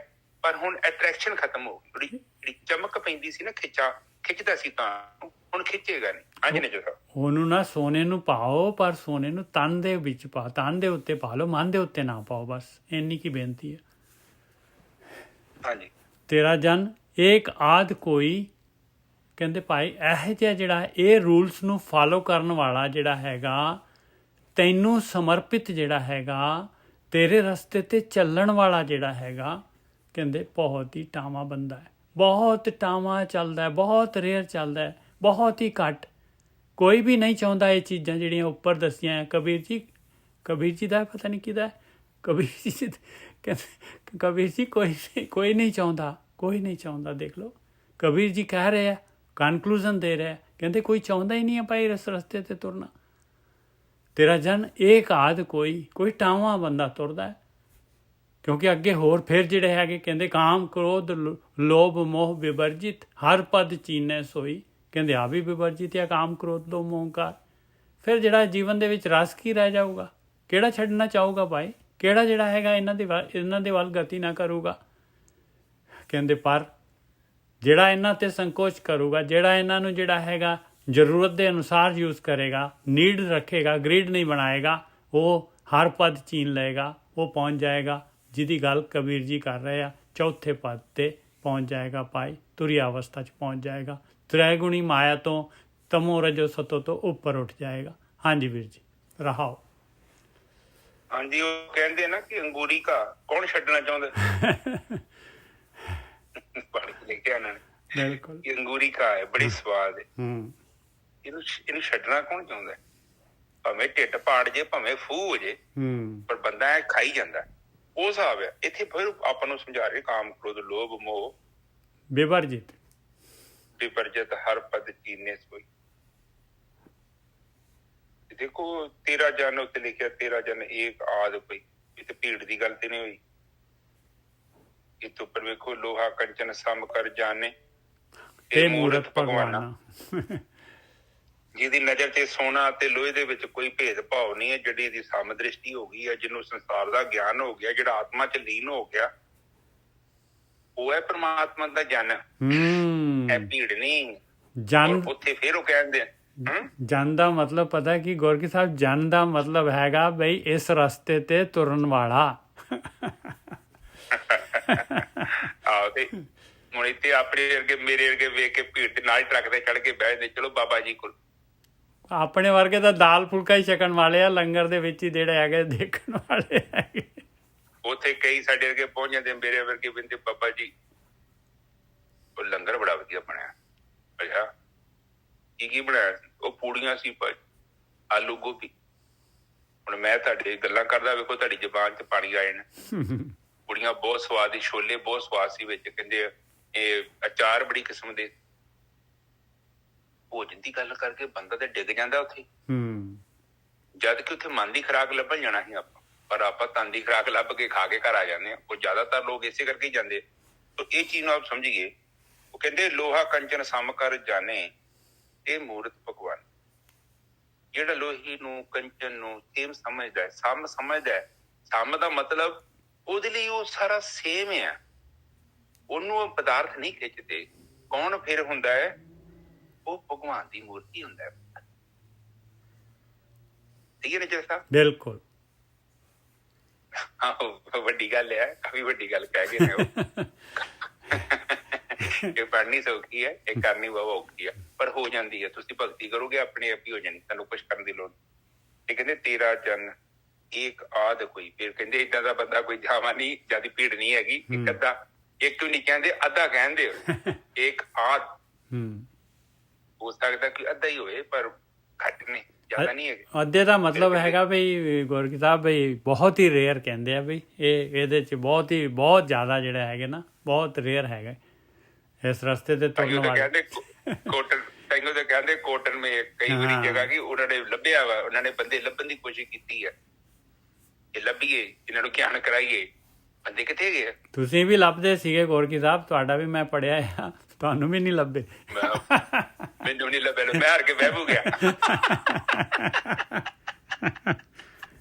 ਮੈਂ ਬੜੀ ਵਾਹ ਲਾਈ, ਇਹ ਬੰਦੇ ਲੱਭਣੇ ਬੜੇ ਔਖੇ ਆ। ਬਿਲਕੁਲ। ਫਿਰ ਮੈਂ ਕਿਹਾ ਨਹੀਂ ਭਾਊ, ਆਪਣੇ ਆਪ ਹੀ ਆ ਜਾਏ ਕੋਈ। ਮੇਰੇ ਲੱਭੇ ਤੇ ਲੱਭਦਾ ਨਹੀਂ, 2-3 ਲੱਭੇ ਭੱਜ ਭੁੱਜ ਗਏ। ਤੇ ਹੁਣ ਵੇਖਣ ਆ ਆਪਣੇ ਆਪ ਹੀ ਆ, ਕਿਉਂਕਿ ਜਿਹਨੂੰ ਲੋੜ ਹੈ ਆਪੇ ਪਿਆਸਾ ਆਉਂਦਾ। ਕਿਸੇ ਨੂੰ ਧੱਕੇ ਨਾ, ਮਹਾਤਮਾ ਬੁੱਧ ਕਹਿੰਦਾ ਹੈ ਨਾ, ਜਿਹਨੇ ਨਹੀਂ ਪ੍ਰਾਪਤ ਕਰਨਾ ਮੈਂ ਉਹਨੂੰ ਜ਼ਬਰਦਸਤੀ। ਹੁਣ ਕਿਸੇ ਨੂੰ ਕਹੀਏ ਨਾ ਕਿ ਕਿਹਨੇ ਦੇਸੀ ਘਿਓ ਪਿਆਤਾ ਖੋਤੇ ਨੂੰ, ਉਹ ਖੋਤਾ ਕਹਿੰਦਾ ਮੇਰੇ ਕੰਨ ਮਰੋੜੀ ਜਾਂਦਾ। ਉਹ ਕਹਾਵਤ ਆ, ਜੇ ਤੁਸੀਂ ਕਹੋ ਨਾ ਕਿ ਕਿਸੇ ਨੂੰ ਗਿਆਨ ਕਰਾ ਦਿਓ, ਉਹ ਕਹਿੰਦਾ ਮੈਂ ਤਿਆਰ ਹੀ ਨਹੀਂ ਹੈਗਾ। ਕਿਹੜਾ ਗਿਆਨ? ਤੂੰ ਮੈਨੂੰ ਪੈਸੇ ਕਮਾਉਣ ਦੇ ਬਾਰੇ ਦੱਸ, ਮੈਨੂੰ ਇਹ ਦੱਸ ਕਿ ਠੱਗੀ ਕਿੱਦਾਂ ਮਾਰਨੀ, ਬੇਈਮਾਨੀ ਕਿੱਦਾਂ ਕਰਨੀ ਆ, ਪੈੜੀ ਕਿੱਦਾਂ ਕਿਸੇ ਦੀ ਖੋਣੀ ਆ, ਮੈਨੂੰ ਉਹ ਦੱਸ, ਕਾਰੋਬਾਰ ਕਿੱਦਾਂ ਵਧਾਉਣਾ। ਤੇ ਇਹ ਜਿਹੜਾ ਗਿਆਨ ਹੈ ਇਹ ਮੇਰੇ ਕਿਸ ਕੰਮ ਦਾ? ਕੋਈ ਕੰਮ ਦਾ ਨਹੀਂ। ਠੀਕ ਹੈ ਜੀ। ਹੁਣ ਕਹਿੰਦੇ ਆ ਕਿ ਇੱਥੇ ਫਿਰ ਆਪਾਂ ਤੁਕ ਤੇ ਵਾਪਸ ਆਉਂਦੇ ਹਾਂ। ਕਾਮ ਕ੍ਰੋਧ ਲੋਭ ਮੋਹ ਵਿਵਰਜਿਤ ਪਰਪਦ ਚੀਨੇ ਸੋਈ। ਜਿਹੜਾ ਬੰਦਾ ਇਹਨਾਂ ਤੋਂ ਮੁਕਤ ਹੋ ਗਿਆ, ਕਾਮ ਤੋਂ, ਕ੍ਰੋਧ ਤੋਂ, ਲੋਭ ਤੋਂ, ਮੋਹ ਤੋਂ। ਦੇਖੋ ਮੋਹ ਕਿੱਡਾ ਮਾੜਾ, ਇੱਥੇ ਲਿਖਿਆ ਉਹਨਾਂ ਨੇ ਕਿ ਮੋਹ ਦੇ ਵਿੱਚ ਹੀ ਤੇ ਬੰਦਾ ਫਸਦਾ, ਕਿਉਂਕਿ ਮੋਹ ਦੇ ਵਿੱਚ ਪਾਪ ਕਰਦਾ ਬੰਦਾ। ਕਾਮ ਦਾ ਤੇ ਤੁਹਾਨੂੰ ਪਤਾ ਹੀ, ਕਾਮ ਤੇ ਬਾਣੀ ਸਭ ਤੋਂ ਪਹਿਲਾਂ ਉੱਪਰ ਨੰਬਰ 1 ਤੇ ਰੱਖਦੀ ਹੈ, ਕਿਉਂਕਿ ਕਾਮ ਜਿਹੜੀ ਇੰਦਰੀ ਹੈ ਤੁਹਾਡੀ ਮੂਲਾਧਾਰ ਚੱਕਰ ਦੇ ਲਾਗੇ ਹੈ। ਬਿਲਕੁਲ ਸਹੀ ਗੱਲ ਹੈ। ਤੁਸੀਂ ਇੱਥੇ ਟੂਟੀ ਮੋਟਰ ਦਾ ਪਾਣੀ ਛੱਡਿਆ ਨਾ, ਸਭ ਤੋਂ ਪਹਿਲਾਂ ਪਾਣੀ ਪਹਿਲੀ ਮੰਜ਼ਿਲ 'ਚ ਪਹੁੰਚਣਾ ਜੀ। ਉਹ ਪਹਿਲੀ ਮੰਜ਼ਿਲ 'ਚ ਜਾਊਗਾ, ਅੱਗੇ ਉੱਤੇ ਮੰਜ਼ਿਲਾਂ ਹੋਰ ਨੇ। ਪਰ ਆਮ ਬੰਦੇ ਕਹਿੰਦੇ ਜੀ ਕਾਮ ਦੀ ਗੱਲ ਨਾ ਕਰੋ ਜੀ, ਸਾਨੂੰ ਸ਼ਰਮ ਆਉਂਦੀ ਹੈ, ਏਦਾਂ ਹੈ ਉਹ। ਮੈਂ ਬਾਣੀ 'ਚ ਇਹਨਾਂ ਨੇ ਪਹਿਲਾਂ ਉਹਨੂੰ ਤੁਕ ਨੂੰ ਪਹਿਲਾਂ ਲਿਖਿਆ। ਬਾਣੀ ਕਿਉਂ ਲਿਖਣ ਦੇ ਨੇ? ਕਿ ਸਾਰਾ ਸੰਸਾਰ ਉੱਥੇ ਬੈਠਾ ਹੈ। ਬਿਲਕੁਲ ਸਹੀ ਗੱਲ ਹੈ, ਬਿਲਕੁਲ ਸਹੀ ਗੱਲ ਹੈ। ਹਾਂ, ਉੱਥੇ ਬੈਠਾ ਹੈ ਤੇ ਬਾਣੀ 'ਚ ਲਿਖਣ ਦਾ ਕਾਰਨ ਵੀ ਇਹੋ ਹੀ ਹੈ। ਪਰ ਇੱਥੇ ਕਿਸੇ ਨੂੰ ਕਹਿ ਦਿਓ ਨਹੀਂ ਜੀ ਇਹ ਗੱਲ ਗੰਦੀ ਹੀ ਹੈ, ਉਹ ਗੰਦੀ ਕੋਈ ਨਹੀਂ ਹੈਗੀ, ਉਹ ਸਾਡੇ ਜੀਵਨ ਦਾ ਕਿਰਤ ਹੈ। ਕੋਈ ਵੀ ਚੀਜ਼ ਹੈ, ਤੁਸੀਂ ਦੇਖੋ ਦੇਸੀ ਘਿਓ ਕਿੱਡਾ ਵਧੀਆ, ਤੁਸੀਂ ਉਹਨੂੰ ਖਾਓ ਥੋੜਾ ਜਿਹਾ, ਜਿੰਨੀ ਤੁਹਾਡੀ ਸਰੀਰ ਦੀ ਹੈਲਥ ਹੈਗੀ, ਐਕਸਰਸਾਈਜ਼ ਕਰਦੇ, ਅੱਧਾ ਚਮਚ ਤੁਸੀਂ ਇੱਕ ਚਮਚ ਖਾ ਸਕਦੇ। ਹੁਣ ਮੇਰੇ ਵਰਗੇ ਨੇ ਕੰਮ ਕੋਈ ਨਹੀਂ ਕਰਨਾ, ਉੱਥੇ 5 ਚਮਚ ਦੇਸੀ ਘਿਓ ਦੇ ਸਬਜ਼ੀ 'ਚ ਪਾ ਲਿਆ, ਨਿੱਜਰ ਸਾਹਿਬ ਨੁਕਸਾਨ ਹੀ ਕਰਨਾ ਨੇ। ਬਿਲਕੁਲ। ਜਿਹੜੇ ਪ੍ਰਕਿਰਤੀ ਦੇ ਦੇਖੋ, ਤੁਹਾਡਾ ਸਰੀਰ ਜਿਹੜਾ ਨਾ ਉਹ ਜੜ ਦਾ ਵਾ, ਇਹ ਜੜ ਤੋਂ ਬਣਿਆ ਤੇ ਇਹਦੀ ਜ਼ਰੂਰਤ ਵੀ ਜੜ ਆ। ਜਦੋਂ ਇੱਥੇ ਨੁਕਸ ਪੈਣਾ ਹੈ ਤੇ ਜੜ ਦੇ ਕਰਕੇ ਹੀ ਪੈਣਾ, ਜਾਂ ਤੇ ਜੜ ਜਿਹੜੀ ਵਰਤੋਂ ਤੁਸੀਂ ਜ਼ਿਆਦਾ ਕਰ ਲਈ ਹੈ ਤੇ ਜਾਂ ਘੱਟ ਕਰ ਲਈ ਹੈ। ਇਹਨੂੰ ਬੈਲੈਂਸ ਰੱਖੋਗੇ ਤਾਂ ਹੀ ਤੁਹਾਡਾ ਸਰੀਰ ਸਹੀ ਰਹਿਣਾ। ਨਿਜਰ ਸਾਹਿਬ ਬਿਲਕੁਲ ਸਹੀ ਹੈ ਜੀ। ਤੁਹਾਡੇ ਮਨ ਦੀ ਖੁਰਾਕ ਹੋਰ ਜੀ ਤੇ ਤੁਹਾਡੇ ਤਨ ਦੀ ਖੁਰਾਕ ਹੋਰ ਜੀ, ਕਿਤੇ ਮਿਕਸ ਨਾ ਕਰ ਦਿਓ। ਪਰ ਲੋਕੀ ਏਦਾਂ ਕਰਦੇ ਆ, ਉਹ ਤਨ ਦੀ ਖੁਰਾਕ ਨੂੰ ਹੀ ਮਨ ਦੀ ਖੁਰਾਕ ਸਮਝ ਲੈਂਦੇ ਆ। ਪਰ ਦੇਖੋ, ਇੱਕ ਚੀਜ਼ ਨੂੰ ਖਾਣ ਵਾਸਤੇ ਮੇਰੇ ਮਨ 'ਚ ਵਿਚਾਰ ਆਇਆ, ਮੈਂ ਆਪਣੀਆਂ ਇੰਦਰੀਆਂ ਨੂੰ ਰੋਕ ਲਿਆ ਕਿ ਏਦਾਂ ਕਰਨ ਦੇ ਨਾਲ ਮੈਂ ਮੁਕਤ ਹੋਵਾਂਗਾ। ਉਹ ਤੋਂ ਕਦੇ ਨਹੀਂ ਮੁਕਤ ਹੋਵਾਂਗਾ। ਉਹ ਤੇ ਉੱਥੇ ਬੈਠਾ ਹੈ ਮੇਰਾ ਮਨ, ਤੁਹਾਡਾ ਮਨ ਉੱਥੇ ਬੈਠਾ ਹੈ।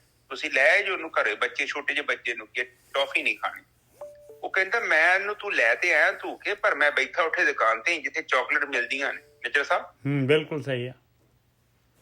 ਹਾਂ, ਇੱਕ ਤਰੀਕਾ ਹੈਗਾ, ਤੁਸੀਂ ਕਿਸੇ ਤਰੀਕੇ ਨਾਲ ਆਪਣੇ ਮਨ ਨੂੰ ਸਮਝਾ ਲਓ, ਬੁੱਧੀ ਦੇ ਨਾਲ ਸਮਝਾਓ ਇਹਨੂੰ ਕਹੋ ਕਿ ਆਪਣੇ ਮਨ ਨੂੰ ਕਿ ਵੀ ਇਹ ਚਾਕਲੇਟ ਚੰਗੀ ਚੀਜ਼ ਨਹੀਂ ਹੈ, ਮੈਂ 2-4 ਮਹੀਨੇ ਖਾਵਾਂਗਾ ਤੇ ਮੇਰੇ ਸਰੀਰ 'ਚ ਨੁਕਸ ਪੈ ਜਾਣਾ। ਔਰ ਇਹਦਾ ਸਬੂਤ ਵੇਖ, ਹੋਰ ਲੋਕਾਂ ਨੂੰ ਕਈ ਬਿਮਾਰੀਆਂ ਲੱਗੀਆਂ ਨੇ। ਫਿਰ ਤੁਹਾਡਾ ਮਨ ਜਿਹੜਾ ਨਾ ਆਪਣੇ ਆਪ ਤਿਆਗ ਕਰ ਦੂਗਾ। ਜ਼ਬਰਦਸਤੀ ਤੁਸੀਂ ਇਹਨੂੰ ਰੋਕ ਨਹੀਂ ਸਕਦੇ। ਜਿਹਦਾ ਸਪਰਿੰਗ ਨਹੀਂ ਨੱਪੀਦਾ, ਨੱਪੀ ਜਾਓ ਨੱਪੀ ਜਾਓ ਨੱਪੀ ਜਾਓ ਨੱਪੀ ਜਾਓ, ਇੱਕ ਟਾਈਮ ਆਉਣਾ ਜਿੰਨਾ ਤੁਸੀਂ ਨੱਪਿਆ ਨਾ ਉਹਨੇ ਜ਼ੋਰ ਨਾਲ ਵਾਪਸ ਆਉਣਾ। ਇਸ ਮਨ ਨੂੰ ਤੁਸੀਂ ਕੀ ਕਰਨਾ? ਬਾਣੀ ਕਹਿੰਦੀ ਤੂੰ ਬੁੱਧੀ ਦੇ ਨਾਲ, ਵਿਵੇਕ ਦੇ ਨਾਲ, ਗਿਆਨ ਦੇ ਨਾਲ ਇਹਨੂੰ ਸਮਝਾ ਕਿ ਜਿਹੜੇ ਰਸਤੇ ਤੋਂ ਤੁਰਿਆ ਜਾ ਰਿਹਾ ਨਾ, ਇਹ ਰਸਤਾ ਏਡਾ ਵਧੀਆ ਨਹੀਂ ਹੈਗਾ। ਕਿਉਂਕਿ ਤੇਰੇ ਕੋਲ ਬੁੱਧੀ ਹੈਗੀ, ਇੱਕ ਬਹੁਤ ਵੱਡਾ ਪ੍ਰਮਾਤਮਾ ਨੇ ਤੈਨੂੰ ਹਥਿਆਰ ਦਿੱਤਾ ਹੈ। ਇੱਕ ਵਿਦਿਆ ਹੁੰਦੀ, ਇੱਕ ਅਵਿਦਿਆ ਹੁੰਦੀ ਹੈ। ਅਵਿਦਿਆ ਦਾ ਮਤਲਬ ਹੁੰਦਾ ਜਿਹੜੀ ਗਲਤ ਕੰਮਾਂ ਨੂੰ ਸਪੋਰਟ ਕਰਦੀ ਹੈ, ਤੇ ਵਿਦਿਆ ਕੀ ਕਰਦੀ ਆ? ਤੁਹਾਨੂੰ ਗਿਆਨ ਕਰਦੀ ਹੈ, ਤੁਹਾਨੂੰ ਬਚਾਉਂਦੀ ਹੈ, ਤੁਹਾਨੂੰ ਗਲਤ ਰਸਤੇ ਤੇ ਨਹੀਂ ਜਾਣ ਦਿੰਦੀ। ਉਹ ਬੜੀ ਦੂਰ ਤੱਕ ਦੇਖਦੀ ਹੈ, ਬੜੀ ਦੂਰ ਤੱਕ ਤੁਸੀਂ ਜਾ ਕੇ ਵੇਖੋ, ਤੁਹਾਨੂੰ ਦੂਰ ਤੱਕ ਦੱਸੇਗੀ ਕਿ ਤੂੰ ਕੀ ਕਰ ਰਿਹਾ ਤੇ ਹੋਣਾ ਕੀ ਹੈ, ਰਿਜ਼ਲਟ ਦੱਸੇਗੀ ਤੁਹਾਨੂੰ। ਉਹ ਵੱਖਰੀ ਗੱਲ ਹੈ, ਤੁਸੀਂ ਉਹਦੀ ਗੱਲ ਮੰਨੀ ਜਾਂ ਨਹੀਂ ਮੰਨੀ। ਤੁਸੀਂ ਧੱਕਾ ਕੀਤਾ, 1-2 ਵਾਰੀ ਤੁਹਾਡਾ ਧੱਕਾ ਚੱਲ ਗਿਆ, ਪਰ ਇੱਕ ਦਿਨ ਤੁਹਾਡੀ ਕੜਿੱਕੀ 'ਚ ਜਾਨ ਫਸ ਜਾਣੀ। ਨਿਜਰ ਸਾਹਿਬ ਬਿਲਕੁਲ ਫਸ ਜਾਣੀ ਹੈ, ਬਿਲਕੁਲ ਫਸ ਜਾਣੀ ਹੈ ਗੁਰਕੀ ਸਾਹਿਬ। ਆ ਮੁੜ ਕੇ ਤੁਸੀਂ ਕਹਿਣਾ ਰਿਵਰਸ ਕਰਾ, ਰਿਵਰਸ ਹੋ ਨਹੀਂ ਸਕਦਾ ਮੁੜ ਕੇ ਨਾ, ਮੁੜ ਕੇ ਪੰਗਾ ਪੈ, ਮੁੜ ਕੇ ਖਲਾਰਾ ਪੈ ਗਿਆ। ਹਾਂਜੀ ਠੀਕ ਹੈ ਨਿਜਰ ਸਾਹਿਬ, ਅੱਗੇ ਚੱਲੀਏ। ਹਾਂ ਬਿਲਕੁਲ ਸਹੀ ਹੈ ਜੀ। ਰਹਾਓ ਰਜ ਗੁਣ ਤਮ ਗੁਣ ਸਤ ਗੁਣ ਕਹੀਏ ਇਹ ਤੇਰੀ ਸਭ ਮਾਇਆ। ਆ ਜਿਹੜੇ ਰਜ ਗੁਣ ਤਮ ਗੁਣ ਸਤ ਗੁਣ, ਇਹ ਯਾਦ ਰੱਖ ਲਓ ਬਾਈ। ਇਹ ਸਿਰਫ ਜਿਹੜੇ ਹੈ ਮੈਟਰ ਦੇ ਨਾਲ ਆਪਾਂ ਗਤੀ ਕਰ ਰਹੇ ਹਾਂ। ਮੈਟਰ ਦੇ ਨਾਲ ਸੰਬੰਧਿਤ ਜਿੰਨੇ ਵੀ ਜਿਹੜੇ ਹੈਗੇ ਉਹਨਾਂ ਨੂੰ ਰਜ ਗੁਣ ਤਮ ਗੁਣ ਸਤ ਗੁਣ ਕਹਿੰਦੇ। ਬਸ ਸਤਗੁਣ ਸਤੋਗੁਣੀ ਜਿਹੜੀ ਹੈਗੀ ਆ, ਇਹ ਸਮਝ ਲਓ ਵੀ ਤਮੋਗੁਣੀ ਬੰਦਾ ਜਿਹੜਾ ਹੈਗਾ ਉਹ ਸਿਰਫ ਆਪਣੀ ਦੇਖਦਾ ਹੈ, ਆਪਣੀ ਗਰਜ ਹੈ, ਉਹਦੀ ਆਪਣੀਆਂ ਜ਼ਰੂਰਤਾਂ ਹੈ, ਆਪਣੇ ਇੰਟਰਸਟ ਹੈਗਾ, ਉਹਨਾਂ ਨੂੰ ਉਹਨੇ ਪੂਰਾ ਕਰਨਾ ਹੈ। ਉਹਨੇ ਆਪਣੇ ਪਰਿਵਾਰ ਦੇ ਨਾਲ ਵੀ ਜਿਹੜਾ ਹੈਗਾ ਧੋਖਾ ਕਰ ਸਕਦਾ ਹੈ ਬੰਦਾ, ਉਹ ਵੀ ਜਦ ਤੱਕ ਜਿਹੜਾ ਹੈਗਾ, ਕਿਉਂਕਿ ਪਰ ਤਮੋਗੁਣੀ ਬੰਦਾ ਜਿਹੜਾ ਹੈਗਾ ਉਹਨੂੰ ਜਿੱਥੇ ਇੰਟਰਸਟ ਹੈਗਾ ਉੱਥੇ ਵਰਤਣਾ ਹੈ ਉਹਨੇ। ਔਰ ਰਜੋਗੁਣੀ ਬੰਦਾ ਜਿਹੜਾ ਹੈਗਾ ਉਹਨੇ ਥੋੜ੍ਹਾ ਜਿਹਾ ਸਮਝ ਲਓ, ਥੋੜ੍ਹਾ ਜਿਹਾ ਉਹਦਾ ਦਾਇਰਾ ਵੱਡਾ ਹੁੰਦਾ ਹੈ। ਔਰ ਸਤੋਗੁਣੀ ਜਿਹੜਾ ਹੁੰਦਾ ਉਹ ਤਕਰੀਬਨ ਜਿਹੜਾ ਸੋਸਾਇਟੀ ਦੇ ਬਾਰੇ ਔਰ ਸਾਰਿਆਂ ਦੇ ਬਾਰੇ ਸੋਚਦਾ ਹੈ। ਇਹ ਸਿੰਪਲ ਜੀ ਇਹਦੇ ਆਪਾਂ ਲੈ ਲਈਏ ਮੀਨਿੰਗ। ਪਰ ਕਹਿੰਦੇ ਆ ਜਿਹੜਾ ਇਹਨਾਂ ਤੋਂ ਉੱਪਰ ਜਿਹੜੀ ਹੈ ਇਹ ਤਿੰਨੋਂ ਚੀਜ਼ਾਂ, ਸਤੋਗੁਣੀ ਜਿਹੜਾ ਹੈਗਾ ਜੇ ਆਪਣੇ ਅੰਦਰ ਜਿਹੜਾ ਹੈਗਾ ਸਤ, ਸੰਤੋਖ, ਦਇਆ, ਧਰਮ, ਧੀਰਜ ਇਹ ਗੁਣ ਵੀ ਆ ਜਾਣ, ਵੀ ਸਾਰਿਆਂ ਦੇ ਨਾਲ ਆਪਾਂ ਇੱਕ ਜਿਹਾ ਵਿਵਹਾਰ ਰੱਖੀਏ, ਸਾਰਿਆਂ ਦੇ ਨਾਲ, ਸਾਰਿਆਂ ਦੇ ਵਾਸਤੇ, ਸਾਰਿਆਂ ਦਾ ਦਰਦ ਆਪਾਂ ਆਪਣਾ ਸਮਝੀਏ, ਤਾਂ ਵੀ ਕਹਿੰਦੇ ਆ ਜੇ ਸੱਚ ਬੋਲੀਏ, ਝੂਠ ਨਾ ਬੋਲੀਏ, ਚੰਗਾ ਸਾਰਾ ਕੁਛ ਆ ਜਾਏ, ਫਿਰ ਵੀ ਕਹਿੰਦੇ ਆ ਤੂੰ 3 ਗੁਣੀ ਮਾਇਆ ਦੇ ਵਿੱਚ ਹੀ ਰਹੇਗਾ, ਫਿਰ ਵੀ ਹਾਲੇ ਉਹ ਬਾਹਰ ਨਿਕਲ ਨਹੀਂ ਸਕਦਾ ਜਦ ਤੱਕ, ਫਿਰ ਵੀ ਵਿਚਾਰ ਆਉਣਗੇ ਤੈਨੂੰ, ਸਤੋਗੁਣੀ ਵਿਚਾਰ ਆ ਜਾਣਗੇ, ਪਰ ਵਿਚਾਰ ਤਾਂ ਵਿਚਾਰ ਹੀ ਹੈਗੇ ਨਾ। ਜੇ ਚਾਹੁੰਦਾ ਹੈ ਬਾਹਰ ਨਿਕਲਣਾ ਇਹਨਾਂ ਤੋਂ, ਤਾਂ ਤੈਨੂੰ ਜਿਹੜਾ ਹੈਗਾ ਇਹ ਭਗਤੀ, ਧਿਆਨ ਸਿਮਰਨ ਕਰਨਾ ਪਊਗਾ ਭਾਈ। ਇਹ ਧਿਆਨ ਸਿਮਰਨ ਸੱਚ ਜਿਹੜਾ ਹੈਗਾ, ਜੇ ਸੱਚ ਤੱਕ ਪਹੁੰਚਣਾ ਤਾਂ ਚਾਹੁੰਦਾ ਹੈ ਤੇ ਤੈਨੂੰ ਜਿਹੜਾ ਹੈਗਾ ਨਾਮ ਵਾਲੀ ਚੀਜ਼, ਨਾਮ ਨੂੰ ਆਪਣੇ ਜੀਵਨ ਦੇ ਵਿੱਚ ਲੈ ਕੇ ਆਉਣਾ ਪਊਗਾ।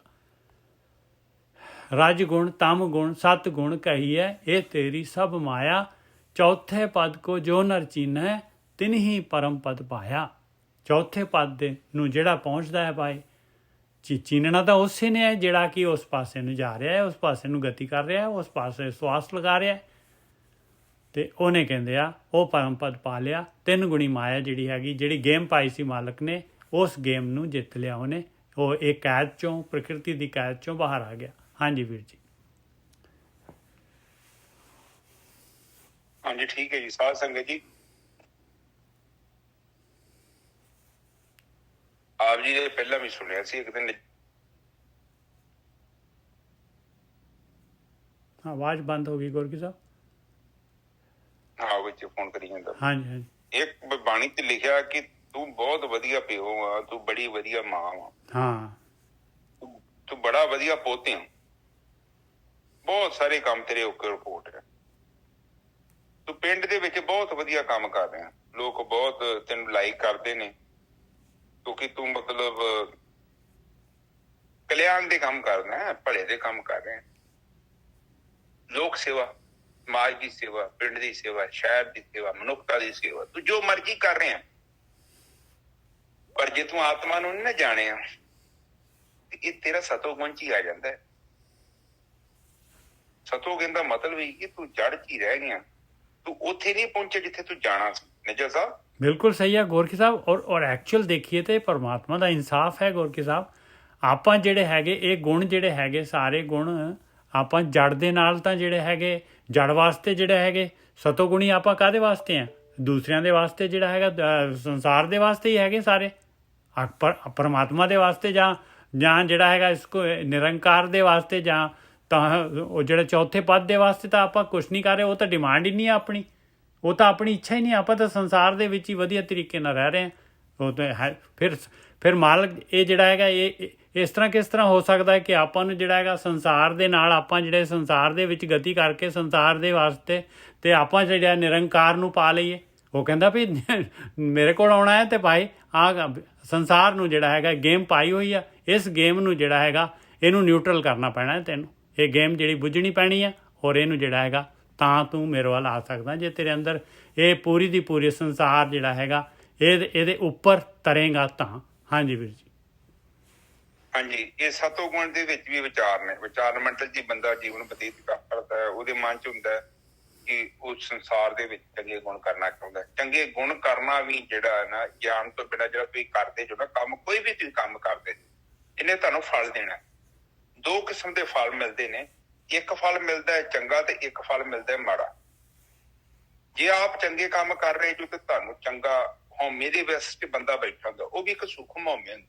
ਜਦੋਂ ਬੰਦਾ ਚੰਗਾਈ ਕਰਦਾ ਨਾ, ਤੁਸੀਂ ਵੇਖੋ ਬੜੇ ਬੜੇ ਦਾਨੀ ਬੈਠੇ ਨੇ, ਕਰੋੜਾਂ ਰੁਪਏ ਦਾਨ ਕਰਦੇ ਨੇ, ਅਸਲ ਦੇ ਵਿੱਚ ਉਹ ਵੀ ਇੱਕ ਹਉਮੈ ਦੇ ਸ਼ਿਕਾਰ ਨੇ, ਕਿਉਂਕਿ ਉਹਨਾਂ ਨੂੰ ਪਤਾ ਨਹੀਂ ਲੱਗਦਾ ਪਿਆ ਕਿ ਮੈਂ ਸਤੋਗੁਣੀ ਹਉਮੈ ਦਾ ਸ਼ਿਕਾਰ ਹਾਂ।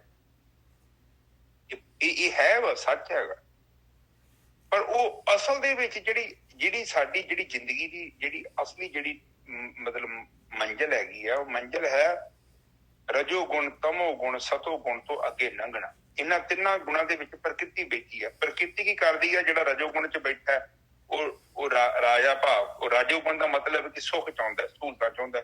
ਤਮੋ ਗੁਣ ਜਿਹੜਾ ਹੈਗਾ ਉਹ ਜਾਨਵਰ ਬ੍ਰਿਤੀ ਆ। ਉਹਦੇ ਚ ਜਾਨਵਰ ਵਾਲੇ ਗੁਣ ਹੁੰਦੇ ਬੰਦੇ ਦੇ ਅੰਦਰ, ਭੋਜਨ, ਕਾਮ ਤੇ ਨਿਦਰਾ। ਇਹਦੇ ਵਿੱਚ ਉਹ ਜੀਵਨ ਬਤੀਤ ਕਰਦਾ। ਉਹਨੂੰ ਨਹੀਂ ਪਤਾ ਕਿ ਸੁੱਖ ਕਿੱਥੋਂ ਮਿਲਦਾ। ਉਹ ਐਡੀ ਦੀ ਸੋਚ ਘਟੀਆ ਹੁੰਦੀ ਆ। ਉਹ ਇਸ ਸੁੱਖ ਨੂੰ ਪ੍ਰਾਪਤ ਕਰਨ ਦੇ ਲਈ ਕੁਝ ਵੀ ਕਰ ਸਕਦਾ। ਉਹਨੂੰ ਇੱਜ਼ਤ ਉੱਜਤ ਨਾਲ ਕੋਈ ਲੈਣਾ ਦੇਣਾ ਨਹੀਂ। ਹੁਣ ਜਾਨਵਰ ਨੂੰ ਕੀ ਇੱਜ਼ਤ ਨਾਲ ਲੈਣਾ ਦੇਣਾ? ਉਹਦਾ ਕਿਹੜਾ ਪਿੰਡ ਚ ਕੋਈ ਸਰਪੰਚ ਬਣਿਆ ਜਾਂ ਪਰਿਵਾਰ ਚ ਉਹਦੀ ਕੋਈ ਬੇਇੱਜ਼ਤੀ ਹੋ ਚੱਲੀ ਆ ਕਿ ਮੈਨੂੰ ਫੜ ਲੈਣਗੇ ਜਾਂ ਮੈਨੂੰ ਮਾੜਾ ਕੰਮ ਕਰਦਿਆਂ ਇੱਜ਼ਤ ਖਰਾਬ ਹੋ ਜਾਊਗੀ? ਨਹੀਂ ਹੋਣੀ। ਪਰ ਉਹਨੇ ਕੀ ਕਰਨਾ ਹੈ ਕਿ ਉਹਨੇ, ਹਾਂਜੀ, ਉਹਨੂੰ ਨਹੀਂ ਪਤਾ, ਉਹ ਨਹੀਂ, ਉਹਦੇ ਅੰਦਰ ਵਿਵੇਕ ਨਹੀਂ ਹੈਗਾ। ਉਹ ਜਾਨਵਰ ਬ੍ਰਿਤੀ ਉਹਦੇ ਅੰਦਰ। ਉਹ ਕੇਵਲ ਆਪਣਾ ਸੁੱਖ ਵੇਖਦਾ ਹੈ ਬਸ, ਕਿ ਮੈਂ ਸੁਖੀ ਹੋਵਾਂ। ਚਾਹੇ ਉਹਨੂੰ ਤਨ ਦੇ ਤੌਰ ਤੇ ਸੁੱਖ ਮਿਲ ਰਿਹਾ, ਚਾਹੇ ਉਹਨੂੰ ਮਨ ਦੇ ਤੌਰ ਤੇ ਸੁੱਖ ਮਿਲ ਰਿਹਾ, ਉਹ ਇਸ ਦੇ ਲਈ ਕੁਝ ਵੀ ਕਰ ਸਕਦਾ। ਠੀਕ ਹੈ ਜੀ। ਹਾਂਜੀ ਪੰਡਿਤ ਸਾਹਿਬ ਅੱਗੇ ਬੋਲੀ। हाँ, चौथे पद को जो नर चीने तिन ही परम पद पाया, तीरथ वर्त नेम सुच संजम सदा रहे नेह कामा। कहते देख सारे तीरथ आ जाएंगे तेरे को, सारे वर्त हो गए तेरे, सारे नेम हो गए तेरे, सारी सुचम हो गई तेरी, संजम भी हो गया जे किते तू अपने विचारां नू काबू कर लें ते। नेह कामा मतलब कामनावां ਜਿਹੜੀ ਤੇਰੇ ਅੰਦਰ ਵਿਚਾਰ ਉੱਠ ਰਹੇ ਮੈਟਰ ਨੂੰ ਦੇਖ ਕੇ ਜਿਹੜੇ ਹੈਗੇ, ਜੇ ਉਹਨਾਂ ਦੇ ਉੱਤੇ ਰੋਕ ਪਾਏਗਾ ਤੇ ਤਾਂ। तीरथ वर्त नेम सुच संजम सदा रहे नेह कामा, तृष्णा और माया भ्रम चूका चितवत आत्म रामा। आ लो, आ गया ध्यान सिमरन, आ गई आत्म यात्रा। तृष्णा भी चले जाएगी तेरी, माया भरम जो मालक ने गेम पाई है वो भी चित जाएगा, वो भी चुक जाएगी, दूर हो जाएगी जे किते तू चित्त दे विच जिहड़ा है विचारां दी जगह ते आत्म राम नूं ले आएगा ते अपनी आत्मा ਨੂੰ ਲੈ ਆਏਗਾ ਤੇ ਆਪਣੀ ਸੁਰਤ ਜਿਹੜੀ ਆਤਮਾ ਦੇ ਵਿੱਚ ਲੈ ਕੇ ਜਾਏਗਾ ਤੇ। ਹਾਂਜੀ ਵੀਰ ਜੀ।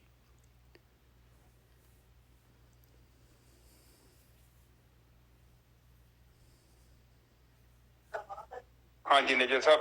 ਹਾਂਜੀ ਚੌਥੇ ਪਦ ਉਹ ਜੋ ਨਰ ਚੀਨੇ ਤਿਨ ਹੀ ਪਰਮ ਪਦ ਪਾਇਆ, ਪਦ ਪਾਇਆ। ਤੇ ਕਹਿੰਦੇ ਕਿ ਜਿੰਨੇ ਚੌਥੇ ਪਦ ਨੂੰ ਪਾ ਲਿਆ, ਕਹਿਣ ਤੋਂ ਭਾਵ ਕਿ ਜਿਹੜਾ ਆਤਮਾ 'ਚ ਚਲਾ ਗਿਆ। ਇਹ ਜੜ ਪ੍ਰਕਿਰਤੀ ਤੋਂ ਜਿਉਂਦੇ ਜੀ ਜਿਹੜਾ ਬੰਦਾ ਜਿਉਂਦੇ ਜੀ ਜਾਨ ਉਹਦੇ ਵਿੱਚ ਸਥਿਰ ਹੋ ਗਿਆ ਜਾਂ ਪਹੁੰਚ ਗਿਆ, ਉਹਨੇ ਪ੍ਰਭ ਨੂੰ ਪਾਇਆ ਹੈ। ਜਿਹੜਾ ਰਜੋ ਗੁਣੀ, ਤਮੋ ਗੁਣੀ, ਸਤੋ ਗੁਣੀ ਹੈ, ਉਹਨੇ ਪ੍ਰਮਾਤਮਾ ਨੂੰ ਕਿਤੇ ਨਹੀਂ ਪਾਇਆ। ਬਿਲਕੁਲ ਸਹੀ ਹੈ ਜੀ, ਬਿਲਕੁਲ ਸਹੀ ਹੈ, ਕਲੀਅਰ ਕੱਟ ਜੀ। ਚਾਹੇ ਆਪ ਜਿੱਥੇ ਮਰਜ਼ੀ ਘੁੰਮ ਰਹੇ ਜੋ, ਚੌਥੇ ਪਦ ਨੂੰ ਜਿੰਨਾ ਚਿਰ ਤੱਕ ਬੰਦਾ ਨਹੀਂ ਜਾਣਦਾ, ਉਹਨੂੰ ਨਹੀਂ ਸਮਝਦਾ, ਨਹੀਂ ਉਹਨੂੰ ਜੀਂਦਾ, ਉਹਨਾਂ ਚਿਰ ਤੱਕ ਉਹ ਪਰਮ ਪਦ ਨਹੀਂ ਜੋ ਉਹਨੂੰ ਮਿਲਿਆ। ਤੇ ਜੇ ਕੋਈ ਆਪਣੇ ਆਪ ਧੋਖਾ ਦੇਣਾ ਚਾਹੁੰਦਾ ਹੈ, ਇੱਥੇ ਗ੍ਰੰਥਾਂ ਦਾ ਰਟਨ ਕਰਨ ਦੇ ਨਾਲ ਜਾਂ ਉਹਦੀ ਵਿਆਖਿਆ ਪੜ੍ਹਨ ਦੇ ਨਾਲ ਤੇ ਕਰਮਕਾਂਡ ਕਰੀ ਜਾਂਦੇ ਆ, ਇਹ ਬਾਣੀ ਚ ਉਹ ਚੀਜ਼ ਨੂੰ ਨਹੀਂ ਲਾਈਕ ਕਰਦੀ। ਬਿਲਕੁਲ ਨਹੀਂ ਕਰਦੀ। ਬਿਲਕੁਲ ਸਹੀ ਗੱਲ ਹੈ ਗੁਰਕੀ ਸਾਹਿਬ, ਬਿਲਕੁਲ ਸਹੀ ਗੱਲ, ਬਿਲਕੁਲ ਕਲੀਅਰ ਜੇ। ਇਹ ਕੋਈ ਬੰਦਾ ਬੇਵਕੂਫ ਆਪਣੇ ਆਪ ਨੂੰ ਬਣਾਉਣਾ ਚਾਹਵੇ ਤਾਂ ਜੋ ਮਰਜ਼ੀ ਕਰ, ਪਰ ਬਾਣੀ ਇਸ ਚੀਜ਼ ਨੂੰ ਅਸੈਪਟ ਨਹੀਂ ਕਰਦੀ। ਬਾਣੀ ਰਿਜੈਕਟ ਕਰਦੀ ਹੈ। ਓਕੇ, ਉਹ ਕਹਿੰਦੇ ਕਿ ਤੂੰ ਅਕਿਰਿਆ ਅਵਸਥਾ ਚ ਪਹੁੰਚ, ਅਨਮਨੀ ਚ ਪਹੁੰਚਣਾ ਹੈ, ਤੂੰ ਸਹਿ ਸਮਾਧੀ ਚ ਪਹੁੰਚਣਾ ਹੈ, ਉਹ ਤੇਰੇ ਜੀਵਨ ਦਾ ਲਕਸ਼ ਹੈਗਾ। ਸਤੋ ਗੁਣ ਚ ਵੀ ਨਾ ਕਿਤੇ ਟੇਕੇ ਬਹਿ ਜੀ। ਬਿਲਕੁਲ, ਪਰ ਸਤੋ ਗੁਣ ਆ ਜਾਣਗੇ, ਆਟੋਮੈਟਿਕਲੀ ਆ ਜਾਣੇ ਸਤੋ ਗੁਣ। ਜਿਹੜਾ ਬੰਦਾ ਜਿਹੜਾ ਧਿਆਨ ਸਿਮਰਨ ਕਰ ਰਿਹਾ ਆ, ਜਿਹਨੇ ਰੱਬ ਨੂੰ ਪਾਉਣਾ ਆ, ਉਹ ਜਿਹਨੇ ਮਾਇਆ ਛੱਡਣੀ ਆ, ਜਿਹੜਾ ਆਕਾਰ ਛੱਡਣਾ ਹੈ, ਉਹ ਕਿਵੇਂ ਜਿਹੜਾ ਕਿਸੇ ਦੇ ਨਾਲ ਧੋਖਾ ਕਰੂਗਾ। ਹਾਂਜੀ ਵੀਰ। ਹਾਂ ਨਿਜਾ ਸਾਹਿਬ, ਉਹ ਬਾਈ ਪ੍ਰੋਡਕਟ ਆ। ਤੁਸੀਂ ਕੋਈ ਚੀਜ਼ ਬੀਜੀ ਆ ਤੇ ਉਹਦੇ ਨਾਲ ਜਿੱਦਾਂ ਫ੍ਰੀ ਚ ਮਿਲ ਗਿਆ, ਉਹ ਇੱਕ ਜਸਟ ਉਹਦੇ ਵੱਲੋਂ ਇੱਕ ਦਾਤ ਹੈਗੀ ਆ ਤੁਹਾਡੇ ਜੀਵਨ ਚ ਚੰਗਿਆਈ ਆਉਂਦੀ। ਠੀਕ ਹੈ ਜੀ। ਹੁਣ ਅਗਲੇ ਬੰਨੇ ਤੁਕ ਬੋਲੇ ਤੀਰਥ ਵਰਤ, ਤੀਰਥ ਵਰਤ ਨੇਮ ਸੁਚ ਸੰਜਮ ਸਦਾ ਰਹੇ ਨੇਹ ਕਾਮਾ। ਕਹਿੰਦੇ ਆ ਤੀਰਥ ਵਰਤ ਨੇਮ ਸੁਚ, ਸੁਚਮ ਤੇ ਸੰਜਮ, ਇਹ ਸਾਰੇ ਹੋ ਜਾਣੇ ਤੇਰੇ। ਤੂੰ ਕਿਤੇ ਇੰਦਰੀਆਂ ਨੂੰ ਕੰਟਰੋਲ ਨਾ ਕਰਨਾ ਸ਼ੁਰੂ ਕਰਦੀ, ਸੰਜਮ ਕਰਨਾ ਬਈ ਮੈਂ ਕਾਮ ਦੇ ਉੱਤੇ ਉਹ ਫਤਿਹ ਪਾ ਲੂੰਗਾ। ਮੈਂ ਜਿਹੜਾ ਅੱਜ ਤੋਂ ਬਾਅਦ ਮੈਂ ਜਿਹੜਾ ਮਿੱਠਾ ਨਹੀਂ ਖਾਣਾ, ਅੱਜ ਤੋਂ ਬਾਅਦ ਮੈਂ ਜਿਹੜਾ ਹੈਗਾ ਪੂਰਾ ਦਾ ਪੂਰਾ ਆਪਣੀ ਜੀਭ 'ਤੇ ਕੰਟਰੋਲ ਕਰ ਲੈਣਾ, ਆਪਣੀਆਂ ਅੱਖਾਂ 'ਤੇ ਜਿਹੜਾ ਮੈਂ ਰੂਪ ਨਹੀਂ ਦੇਖਣਾ। ਇਹ ਸਾਰਾ ਜਿਹੜਾ ਹੈਗਾ ਕਹਿੰਦੇ ਐਵੇਂ ਦਾ ਸੰਜਮ ਹੋਣਾ ਨਹੀਂ ਹੈ ਤੇਰੇ ਕੋਲ। ਔਰ ਇਹ ਸਾਰੇ ਹੋ ਜਾਣੇ ਆ ਜੇ ਤੂੰ ਕਿਤੇ ਜਿਹੜਾ ਹੈਗਾ ਆਪਣੀਆਂ ਕਾਮਨਾਵਾਂ ਦੇ ਉੱਤੇ ਜਿਹੜਾ ਹੈਗਾ ਕਾਮਨਾਵਾਂ ਨੂੰ ਜਿਹੜਾ ਹੈਗਾ ਦੇਖੇ, ਆਪਣੇ ਮਨ ਨੂੰ ਦੇਖੇ। ਮਨ ਆ ਪਤੰਦਰ ਜਿਹੜਾ ਹੈਗਾ, ਨਾ ਕਿ ਇਹ ਇੰਦਰੀਆਂ ਜਿਹੜੀਆਂ ਹੈਗੀਆਂ। ਇਹ ਮਨ ਜਿਹੜਾ ਹੈਗਾ ਨਿਹਕਾਮਾ ਰਹੇਗਾ। ਨਿਹਕਾਮਾ ਕਿਵੇਂ ਹੋ ਸਕਦੇ ਆਪਾਂ? ਇਹਦੇ ਵਾਸਤੇ ਅਗਲੀ ਲਾਈਨ ਕਬੀਰ ਜੀ ਕਹਿ ਰਹੇ, ਭਾਈ ਤੇਰੀ ਤ੍ਰਿਸ਼ਨਾ ਔਰ ਮਾਇਆ ਭਰਮ। ਕਹਿੰਦੇ ਤ੍ਰਿਸ਼ਨਾ ਕਰਕੇ ਤਾਂ ਤੈਨੂੰ ਕਾਮਨਾਵਾਂ ਆ ਰਹੀਆਂ। ਤੇਰੇ ਅੰਦਰ ਜਿਹੜੀ ਤ੍ਰਿਸ਼ਨਾ ਹੈ ਕਿਸੇ ਚੀਜ਼ ਦੀ, ਭੋਗ ਦੀ, ਖਾਣ ਦੀ, ਕਰਨਾ ਦੀ, ਸਾਰੀ ਤ੍ਰਿਸ਼ਨਾ ਹੈ। ਔਰ ਇਹੀ ਤਾਂ ਮਾਇਆ ਪਾਈ ਹੋਈ ਹੈ ਮਾਲਕ ਨੇ। ਤ੍ਰਿਸ਼ਨਾ ਔਰ ਮਾਇਆ ਇਹ ਜਿਹੜੀ ਆ ਭਰਮ ਆ, ਇਹੀ ਧੋਖਾ ਹੈਗਾ। ਤੇ ਧੋਖੇ ਦੇ ਵਿੱਚ ਤੂੰ ਜਾ ਰਿਹਾ ਹੈ। ਕਹਿੰਦੇ ਇਹ ਚੁੱਕ ਜਾਏਗਾ, ਦੂਰ ਹੋ ਜਾਏਗਾ। ਹੁਣ ਇੱਥੇ ਐਕਸ਼ਨ ਆ ਰਹੀ ਹੈ। ਚਿਤਵਤ ਆਤਮ ਰਾਮਾ, ਆਤਮਾ ਦੇ ਵਿੱਚ ਆਪਣੇ ਜਿਹੜੇ ਹੈਗੇ ਸੁਰਤ ਨੂੰ ਟਿਕਾਏਗਾ। ਤੇ ਚਿਤਵਤ ਕਹਿੰਦੇ ਸੁਰਤ, ਜਿਹੜੀ ਚੀਜ਼ ਆਪਾਂ ਜਿਹੜੀ ਚੀਜ਼ ਦੇ ਦੁਆਰਾ ਚਿਤਵਦੇ ਹਾਂ, ਕਹਿੰਦੇ ਉਹਨੂੰ ਆਤਮਾ ਦੇ ਵਿੱਚ ਟਿਕਾਏਗਾ ਤੇ ਇਹ ਸਾਰਾ ਹੀ ਆਟੋਮੈਟਿਕਲੀ ਬਾਈ ਪ੍ਰੋਡਕਟ ਹੋ ਜਾਏਗਾ। ਹਾਂਜੀ ਵੀਰ ਜੀ। ਹਾਂਜੀ ਠੀਕ ਹੈ ਜੀ। ਕਹਿੰਦੇ ਜੇ ਤੁਸੀਂ ਚੌਥੇ ਪਰਮ ਪਦ ਚ ਪਹੁੰਚ ਗਏ, ਕਹਿੰਦੇ ਤੀਰਥ ਵਰਤ ਨੇਮ ਸੱਚ ਸੰਜਮ ਕੁਛ ਸੰਜਮ ਸਦਾ ਰਹਿਣੇ ਕਾ, ਕਾਮਨਾ ਤੋਂ ਰਹਿਤ ਹੋ ਜਾਏਗਾ ਤੂੰ। ਬਿਲਕੁਲ ਕਾਮਨਾ ਤੋਂ ਰਹਿਤ। ਐਕਸ਼ਨ ਅੱਗੇ ਦੱਸੀ ਅਗਲੀ ਲਾਈਨ ਦੇ ਵਿੱਚ ਵੀ ਚਿਤਵਤ ਆਤਮ ਰਾਮਾ ਤਾਂ ਹੋਣਾ ਹੈ। ਹਾਂਜੀ ਵਿੱਚ ਹਾਂ ਉੱਪਰ ਵੀ ਨੇ ਜੈਸਾ ਪਹਿਲਾਂ ਵੀ ਬੋਲ ਕੇ ਨਾ ਪਰਮ ਪਦ ਪਾਇਆ। ਹਾਂ ਬਿਲਕੁਲ ਉੱਪਰੋਂ ਵੀ ਆ ਰਹੇ ਨੇ। ਫਿਰ ਕਹਿੰਦੇ ਕਿ ਆਟੋਮੈਟਿਕਲੀ ਤੇਰੇ ਜੀਵਨ ਚ ਆ ਜਾਏ। ਕਹਿੰਦੇ ਤ੍ਰਿਸ਼ਨਾ ਔਰ ਮਨ ਮਾਇਆ ਭਰਮ ਚੂਕਿਆ ਚਿਤਵ ਆਤਮ ਰਾਮ। ਹੁਣ ਤੇਰੇ ਜਿਹੜਾ ਚਿਤਵ ਦਾ ਮਤਲਬ ਹੋ ਗਿਆ ਨਿਜਰ ਸਾਹਿਬ ਚਿੱਤ ਦਾ।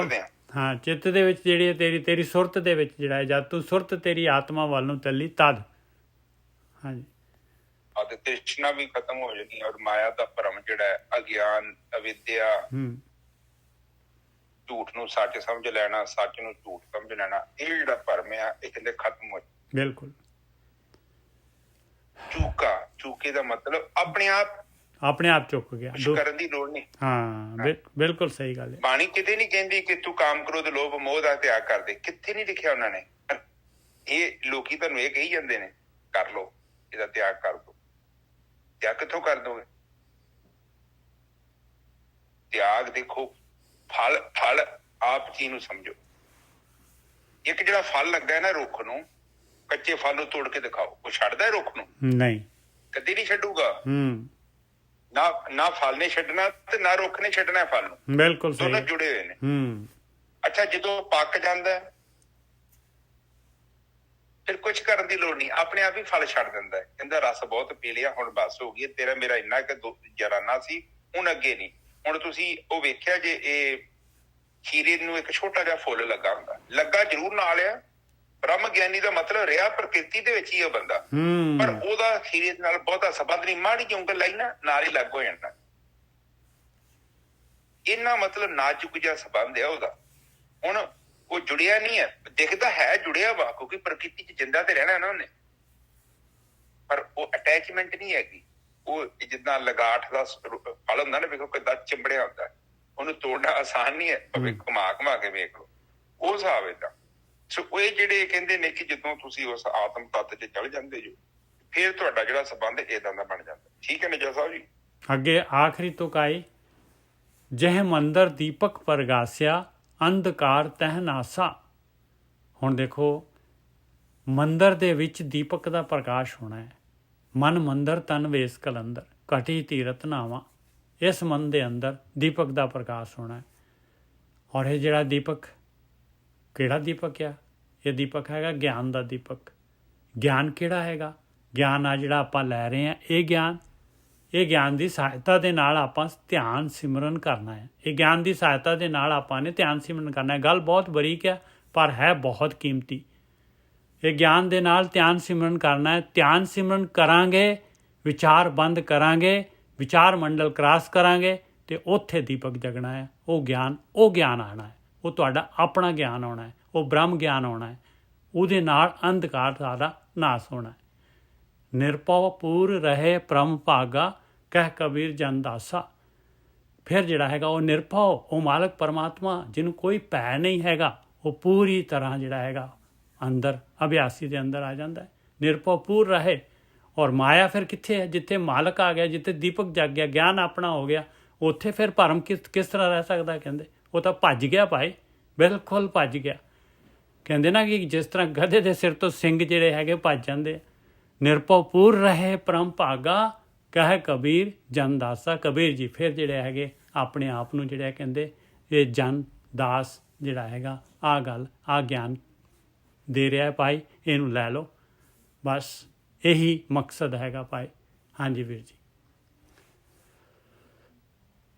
ਹਾਂਜੀ ਠੀਕ ਹੈ ਜੀ। ਕਹਿੰਦੇ ਜੈ ਮੰਦਰ ਦੀਪਕ ਪ੍ਰਗਾਸਿਆ, ਅੰਧਕਾਰ ਤਨ ਤੈਗ ਨਾ ਕਰ। ਇਹ ਦੇਖੋ ਤੁਹਾਡੇ ਪ੍ਰਾਣਾਂ ਦੀ ਲੋਕੀ ਜਿਹੜਾ ਚੇਤਨਾ ਦਾ, ਪ੍ਰਾਣਾ ਦਾ ਮਤਲਬ ਕੀ? ਤੁਹਾਡੀ ਚੇਤਨਾ। ਪ੍ਰਾਣ ਕਹਿੰਦੇ ਨਾ, ਮੈਂ ਤੁਹਾਨੂੰ ਪ੍ਰਾਣ ਕਹਿੰਦਾ। ਪ੍ਰਾਣ ਦਾ ਦੀਪਕ ਤੁਹਾਡੇ ਅੰਦਰ ਜਗਣਾ ਹੈ, ਚੇਤਨਾ ਨੇ ਜਗ ਜਾਣਾ। ਜਿੱਦਾਂ ਇੱਕ ਝਰਨੇ ਨੂੰ ਆਪਾਂ ਰੋਕ ਨਹੀਂ ਦਿੰਦੇ, ਪੱਥਰ ਪੁੱਥਰ ਸੁੱਟ ਕੇ ਬੰਦ ਹੀ ਹੋ ਜਾਂਦਾ ਵਿਚਾਰਾ। ਇਸ ਦੀਪਕ ਨੂੰ ਹੀ ਖੁਦ ਹੀ ਬੰਦ ਕੀਤਾ ਸੀ। ਚੇਤਨਾ ਦੇ ਦੀਪਕ ਗਿਆਨ ਸੀ ਨਾ, ਲਾਲਚ ਦੇ ਵਿੱਚ ਭਰੀਏ ਮੱਤ ਦੇ ਨਾਲ, ਪਾਪਾਂ ਦੇ ਨਾਲ ਫਿਰ ਇਕੱਠਾ ਕਰ ਲੈਂਦੇ। ਅਸੀਂ ਫਿਰ ਝਰਨੇ ਨੂੰ ਬੰਦ ਹੀ ਕਰ ਦਿੰਦੇ। ਚੇਤਨਾ ਦਾ ਦੀਪਕ ਫਿਰ ਬੁੱਝ ਜਾਂਦਾ ਹੌਲੀ ਹੌਲੀ ਕਰਕੇ।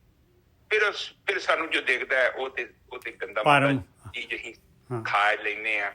ਉਹ ਤੇ ਜੜ ਦੇ ਨਾਲ ਸਾਡੀ ਅਟੈਚਮੈਂਟ ਆ, ਅਸਲੀਅਤ ਥੋੜੀ ਸਾਨੂੰ ਦਿਖਦੀ। ਜਿੱਦਾਂ ਮੇਰੀਆਂ ਅੱਖਾਂ 'ਚ ਉਹ ਗੰਦਮੰਦ ਲੱਗ ਜੇ, ਮੇਰੀਆਂ ਐਨਕਾਂ ਤੇ ਲੱਗ ਜੇ, ਤੇ ਉਹ ਫਿਰ ਮੈਨੂੰ ਚੰਗੀ ਚੀਜ਼ ਦਿਖਦੀ ਨਹੀਂ। ਫਿਰ ਮੈਨੂੰ ਉਹ ਗੰਦਮੰਦ ਹੀ ਚੰਗਾ ਲੱਗਣ ਡਿਆ ਪੈਂਦਾ। ਤੇ ਉਹ ਫਿਰ ਜੀਵਨ ਮੇਰਾ ਕਿੱਦਾਂ ਦਾ ਹੋਊਗਾ? ਉਦਾਂ ਦਾ। ਫਿਰ ਉਹ ਕਹਿੰਦੇ ਨੇ, ਫਿਰ ਦੇਖੋ ਤੁਕ ਨੂੰ ਵਿਚਾਰ ਕਰੀਏ। ਕਹਿੰਦੇ ਜੈ ਮੰਦਰ ਦੀਪਕ ਪ੍ਰਗਾਸਿਆ, ਅੰਧਕਾਰ ਹੈ ਨਸ। ਜਦੋਂ ਤੇਰੇ ਅੰਦਰ ਦੀਪਕ ਜਾਗ ਗਿਆ ਨਾ ਚੇਤਨਾ ਦਾ, ਫਿਰ ਤੈਨੂੰ ਗਿਆਨ ਆਪੇ ਮਿਲ ਜਾਣਾ। ਤੈਨੂੰ ਤੇਰਾ ਗਿਆਨ ਫਿਰ ਤੈਨੂੰ ਪਤਾ ਹੈ ਨਾ। ਵੇਖੋ ਮੇਰਾ ਗਿਆਨ, ਹੁਣ ਮੈਂ ਇੱਥੇ ਬਾਹਰ ਗਿਆ, ਮੇਰੇ ਸਾਹਮਣੇ ਕੋਈ ਜੀਵਨ ਚੱਲਣ ਦਿਆ, ਮੇਰੀ ਘਰ ਵਾਲੀ ਜਾਂ ਮੇਰੀ ਮਾਂ, ਮੇਰੇ ਬੱਚੇ ਮੇਰੇ ਨਾਲ ਕਿੱਦਾਂ ਡੀਲ ਕਰ ਰਹੇ ਆ, ਤੇ ਮੈਂ ਕਿਤੇ ਪੜ੍ਹ ਥੋੜੀ ਜਾਣਾ ਕਿਤਾਬ 'ਚ ਕੀ ਲਿਖਿਆ ਤੇ ਮੈਂ ਕੀ ਕਰਨਾ। ਉਹ ਤੇ ਔਨ ਦਾ ਸਪੋਟ ਹੀ ਮੈਨੂੰ ਦੇਖਣਾ ਪਊ ਨਾ, ਮੈਂ ਕੀ ਕਰਨਾ। ਹਰ ਦਿਨ ਸਿਚੁਏਸ਼ਨ ਬਦਲਦੀ ਹੈ।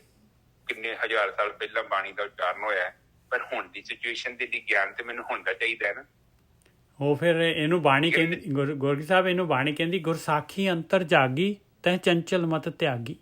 ਗੁਰਸਾਖੀ ਜਿਹੜੀ ਹੈ, ਗੁਰੂ ਦੀ ਸਾਖੀ ਆ, ਗੁਰੂ ਦੀ ਸਿੱਖਿਆ ਜਿਹੜੀ ਆਪਾਂ ਲੈ ਰਹੇ ਹਾਂ, ਇਹ ਸਿੱਖਿਆ ਜਿਹੜੀ ਹੈਗੀ, ਇਹ ਸਿੱਖਿਆ ਜਿਹੜੀ ਹੈ ਆਪਾਂ ਨੂੰ ਪ੍ਰੈਕਟੀਕਲ ਕਰ ਲਿਆ। ਇਹਦਾ ਆਪਣੇ ਮਨ ਨੇ ਕਹਿਣਾ ਵੀ ਮੇਰਾ ਗੁਰੂ ਬਿਲਕੁਲ 100% ਸਹੀ ਕਹਿੰਦਾ ਸੀਗਾ।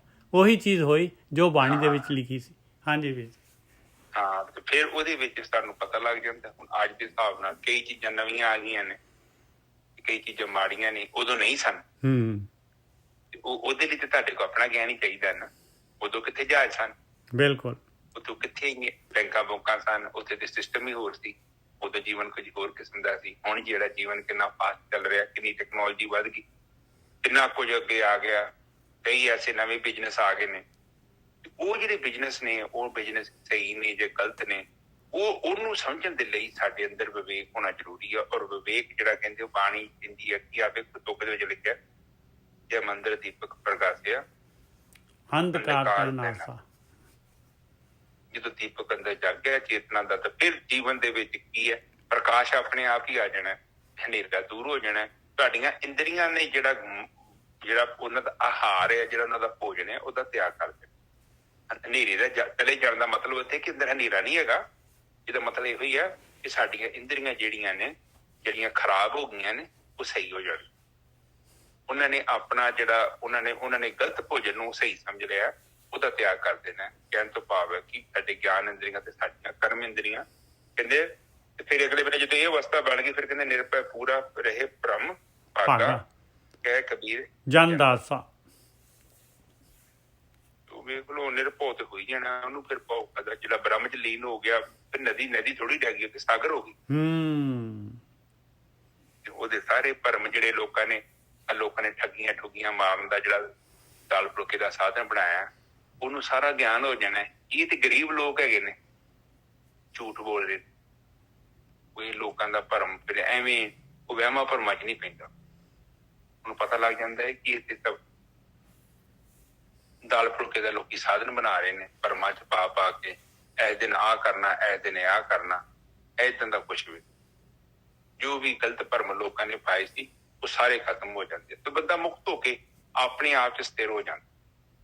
ਉਹਨੂੰ ਕਿਸੇ ਦੀ ਸਪੋਰਟ ਦੀ ਲੋੜ ਨਹੀਂ। ਹੁਣ ਜਿੱਦਾਂ ਕਮਲ ਦਾ ਫੁੱਲ ਹੈ, ਉਸੇ ਤਰ੍ਹਾਂ ਹੀ ਸੰਸਾਰ ਦੇ ਵਿੱਚ ਬੰਦਾ ਕਮਲ ਦੇ ਫੁੱਲ ਵਾਂਗੂ ਉੱਪਰ ਆ ਜਾਂਦਾ। ਕਿਉਂ ਆ ਜਾਂਦਾ ਹੈ? ਉਹਦਾ ਭਰਮ ਖਤਮ ਹੋ ਗਿਆ। ਉਹ ਜਿਹੜਾ ਉਹਦਾ ਅਗਿਆਨ ਸੀ, ਉਹਦੀ ਅਵਿਦਿਆ ਖਤਮ ਹੋ। ਕਿਉਂ ਖਤਮ ਹੋਈ? ਉਸਦੀ ਤੁਕ ਪੜੋ ਪਹਿਲਾਂ। ਜੈ ਮੰਦਰ ਦੀਪਕ ਪ੍ਰਕਾਸ਼। ਜਿੰਨਾ ਚਿਰ ਤੁਹਾਡੇ ਅੰਦਰ ਆਤਮਾ ਦੇ ਰੂਪੀ ਜਿਹੜਾ ਤੁਹਾਡੀ ਚੇਤਨਾ ਹੈ, ਉਹਦਾ ਦੀਪਕ ਪ੍ਰਕਾਸ਼ਮਾਨ ਨਹੀਂ ਨਾ ਹੁੰਦਾ। ਦੇਖੋ, ਸ਼ਿਵ ਤੇ ਸ਼ਕਤੀ ਦੋ ਚੀਜ਼ਾਂ ਨੇ। ਥੱਲੇ ਸ਼ਕਤੀ ਹੈ, ਉੱਪਰ ਸ਼ਿਵ ਹੈ, ਪਰਮਾਤਮਾ।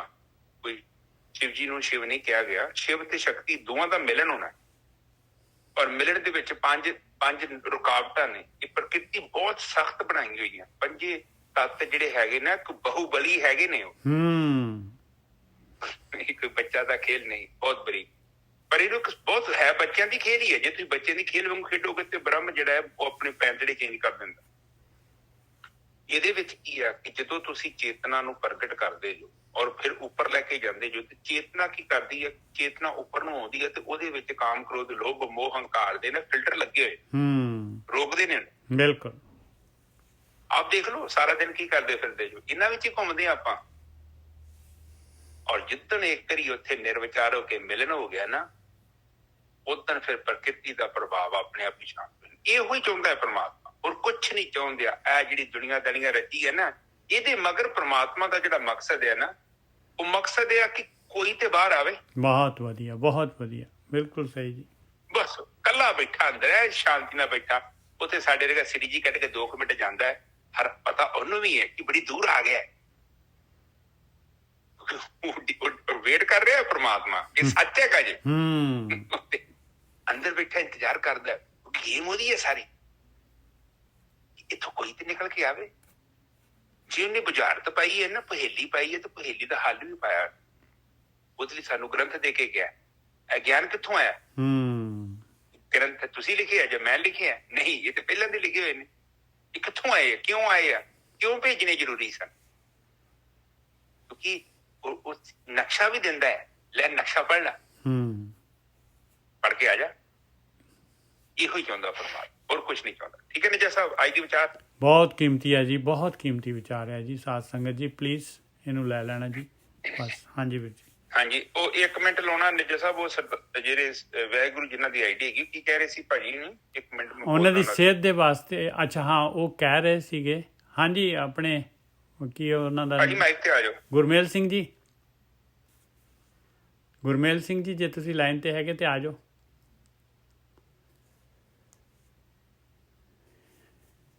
ਸ਼ਾਇਦ ਮੈਂ ਉਹਨਾਂ ਦਾ ਮਾਈਕ ਖੋਲ ਦਿੰਦਾ ਜੀ। 1 ਸੈਕਿੰਡ ਜੀ। ਉਹ ਉਹਨਾਂ ਦਾ ਨਾ, ਹਾਂ, ਮਾਈਕ ਨਹੀਂ ਜੀ ਸਾਹਿਬ। ਮੈਂ ਹਾਂਜੀ ਹਾਂਜੀ। ਵਾਹਿਗੁਰੂ ਜੀ ਕਾ ਖਾਲਸਾ, ਵਾਹਿਗੁਰੂ ਜੀ ਕੀ ਫਤਿਹ ਜੀ। ਗੁਰਮੇਲ ਕੌਰ ਨੇ? ਨਹੀਂ, ਗੁਰਮੇਲ ਸਿੰਘ ਜੀ, ਗੁਰਮੇਲ ਸਿੰਘ ਜੀ ਹੈਗੇ ਜੀ। ਵਾਹਿਗੁਰੂ ਜੀ ਥੱਲੇ। ਹਾਂ, ਜਿੰਨਾ ਖੱਟਾ ਪਰਨਾ ਪਾਇਆ ਗੱਲ ਚ। ਹਾਂ, ਵਾਹਿਗੁਰੂ ਜੀ। ਮਾਈਕ ਤੁਹਾਡਾ ਨਾ ਕਾਫੀ ਡਿਸਟਰਬ ਹੈ ਜੀ। ਹਾਂ, ਮੈਂ ਹੁਣ ਬੰਦ ਕਰ ਦਿਆਂ ਜੀ ਮਾਈਕ? ਨਹੀਂ, ਫਿਰ ਤੁਸੀਂ ਹਾਂ ਬੋਲੋ। ਸਪੀਕਰ ਬੰਦ ਕਰ ਦਿਓ ਭਾਵੇਂ।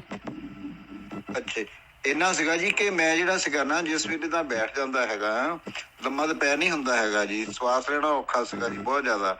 ਤੇ ਮੈਨੂੰ ਅੱਗੇ ਜਿਹੜਾ ਸੀਗਾ ਸਵਾਸਾਂ ਵਿੱਚ ਜਦੋਂ ਹੁਣ ਧਿਆਨ ਹੋ ਜਾਂਦਾ ਤਾਂ ਅੱਗੇ ਜਿਹੜੀ ਧੁੰਦ ਹੋ ਜਾਂਦੀ ਸੀ ਬਿਲਕੁਲ, ਤੇ ਦਿਸਣੋਂ ਹਟ ਜਾਂਦਾ ਜੀ। ਤੇ ਫਿਰ ਮੁੜ ਕੇ ਮੈਂ ਉਹਦੇ ਵਿੱਚ ਹੀ ਰਹਿੰਦਾ ਹੈਗਾ ਕੋਈ 2.5-3 ਘੰਟੇ।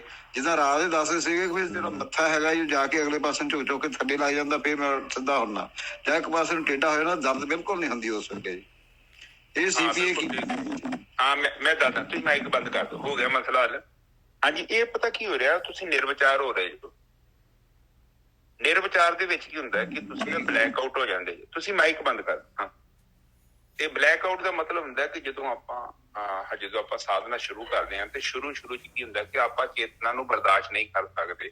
ਅਸਲ ਚ ਚੇਤਨਾ ਚ ਅਸੀਂ ਉਦੋਂ ਜਾਂਦੇ ਹਾਂ ਜਦੋਂ ਗਿਆਨ ਇੰਦਰੀਆਂ ਤੇ ਕਰਮ ਇੰਦਰੀਆਂ ਜਿਹੜੀਆਂ ਪਹੁੰਚ ਜਾਂਦੀਆਂ,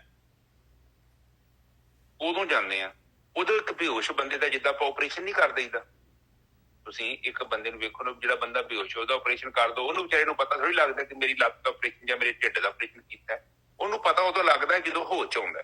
ਵੀਰ ਜੀ ਗੋਰਖੀ ਸਾਹਿਬ, ਇਹ ਜਿਹੜਾ ਨਾ, ਜਿਹੜਾ ਬੰਦੇ ਦਾ ਆਪਾਂ ਉਹਨੂੰ ਐਨੈਸਥੀਸੀਆ ਦਿੰਦੇ ਆ, ਉਹ ਬੰਦਾ ਵੀ ਜਿਹੜਾ ਹੈਗਾ ਆਤਮਾ 'ਚ ਹੀ ਚਲੇ ਜਾਂਦਾ ਹੈ। ਉਹ ਵੀ ਚਲੇ ਜਾਂਦਾ ਹੈ। ਮੈਂ ਇਹ ਪ੍ਰੈਕਟੀਕਲ ਦੇਖਿਆ।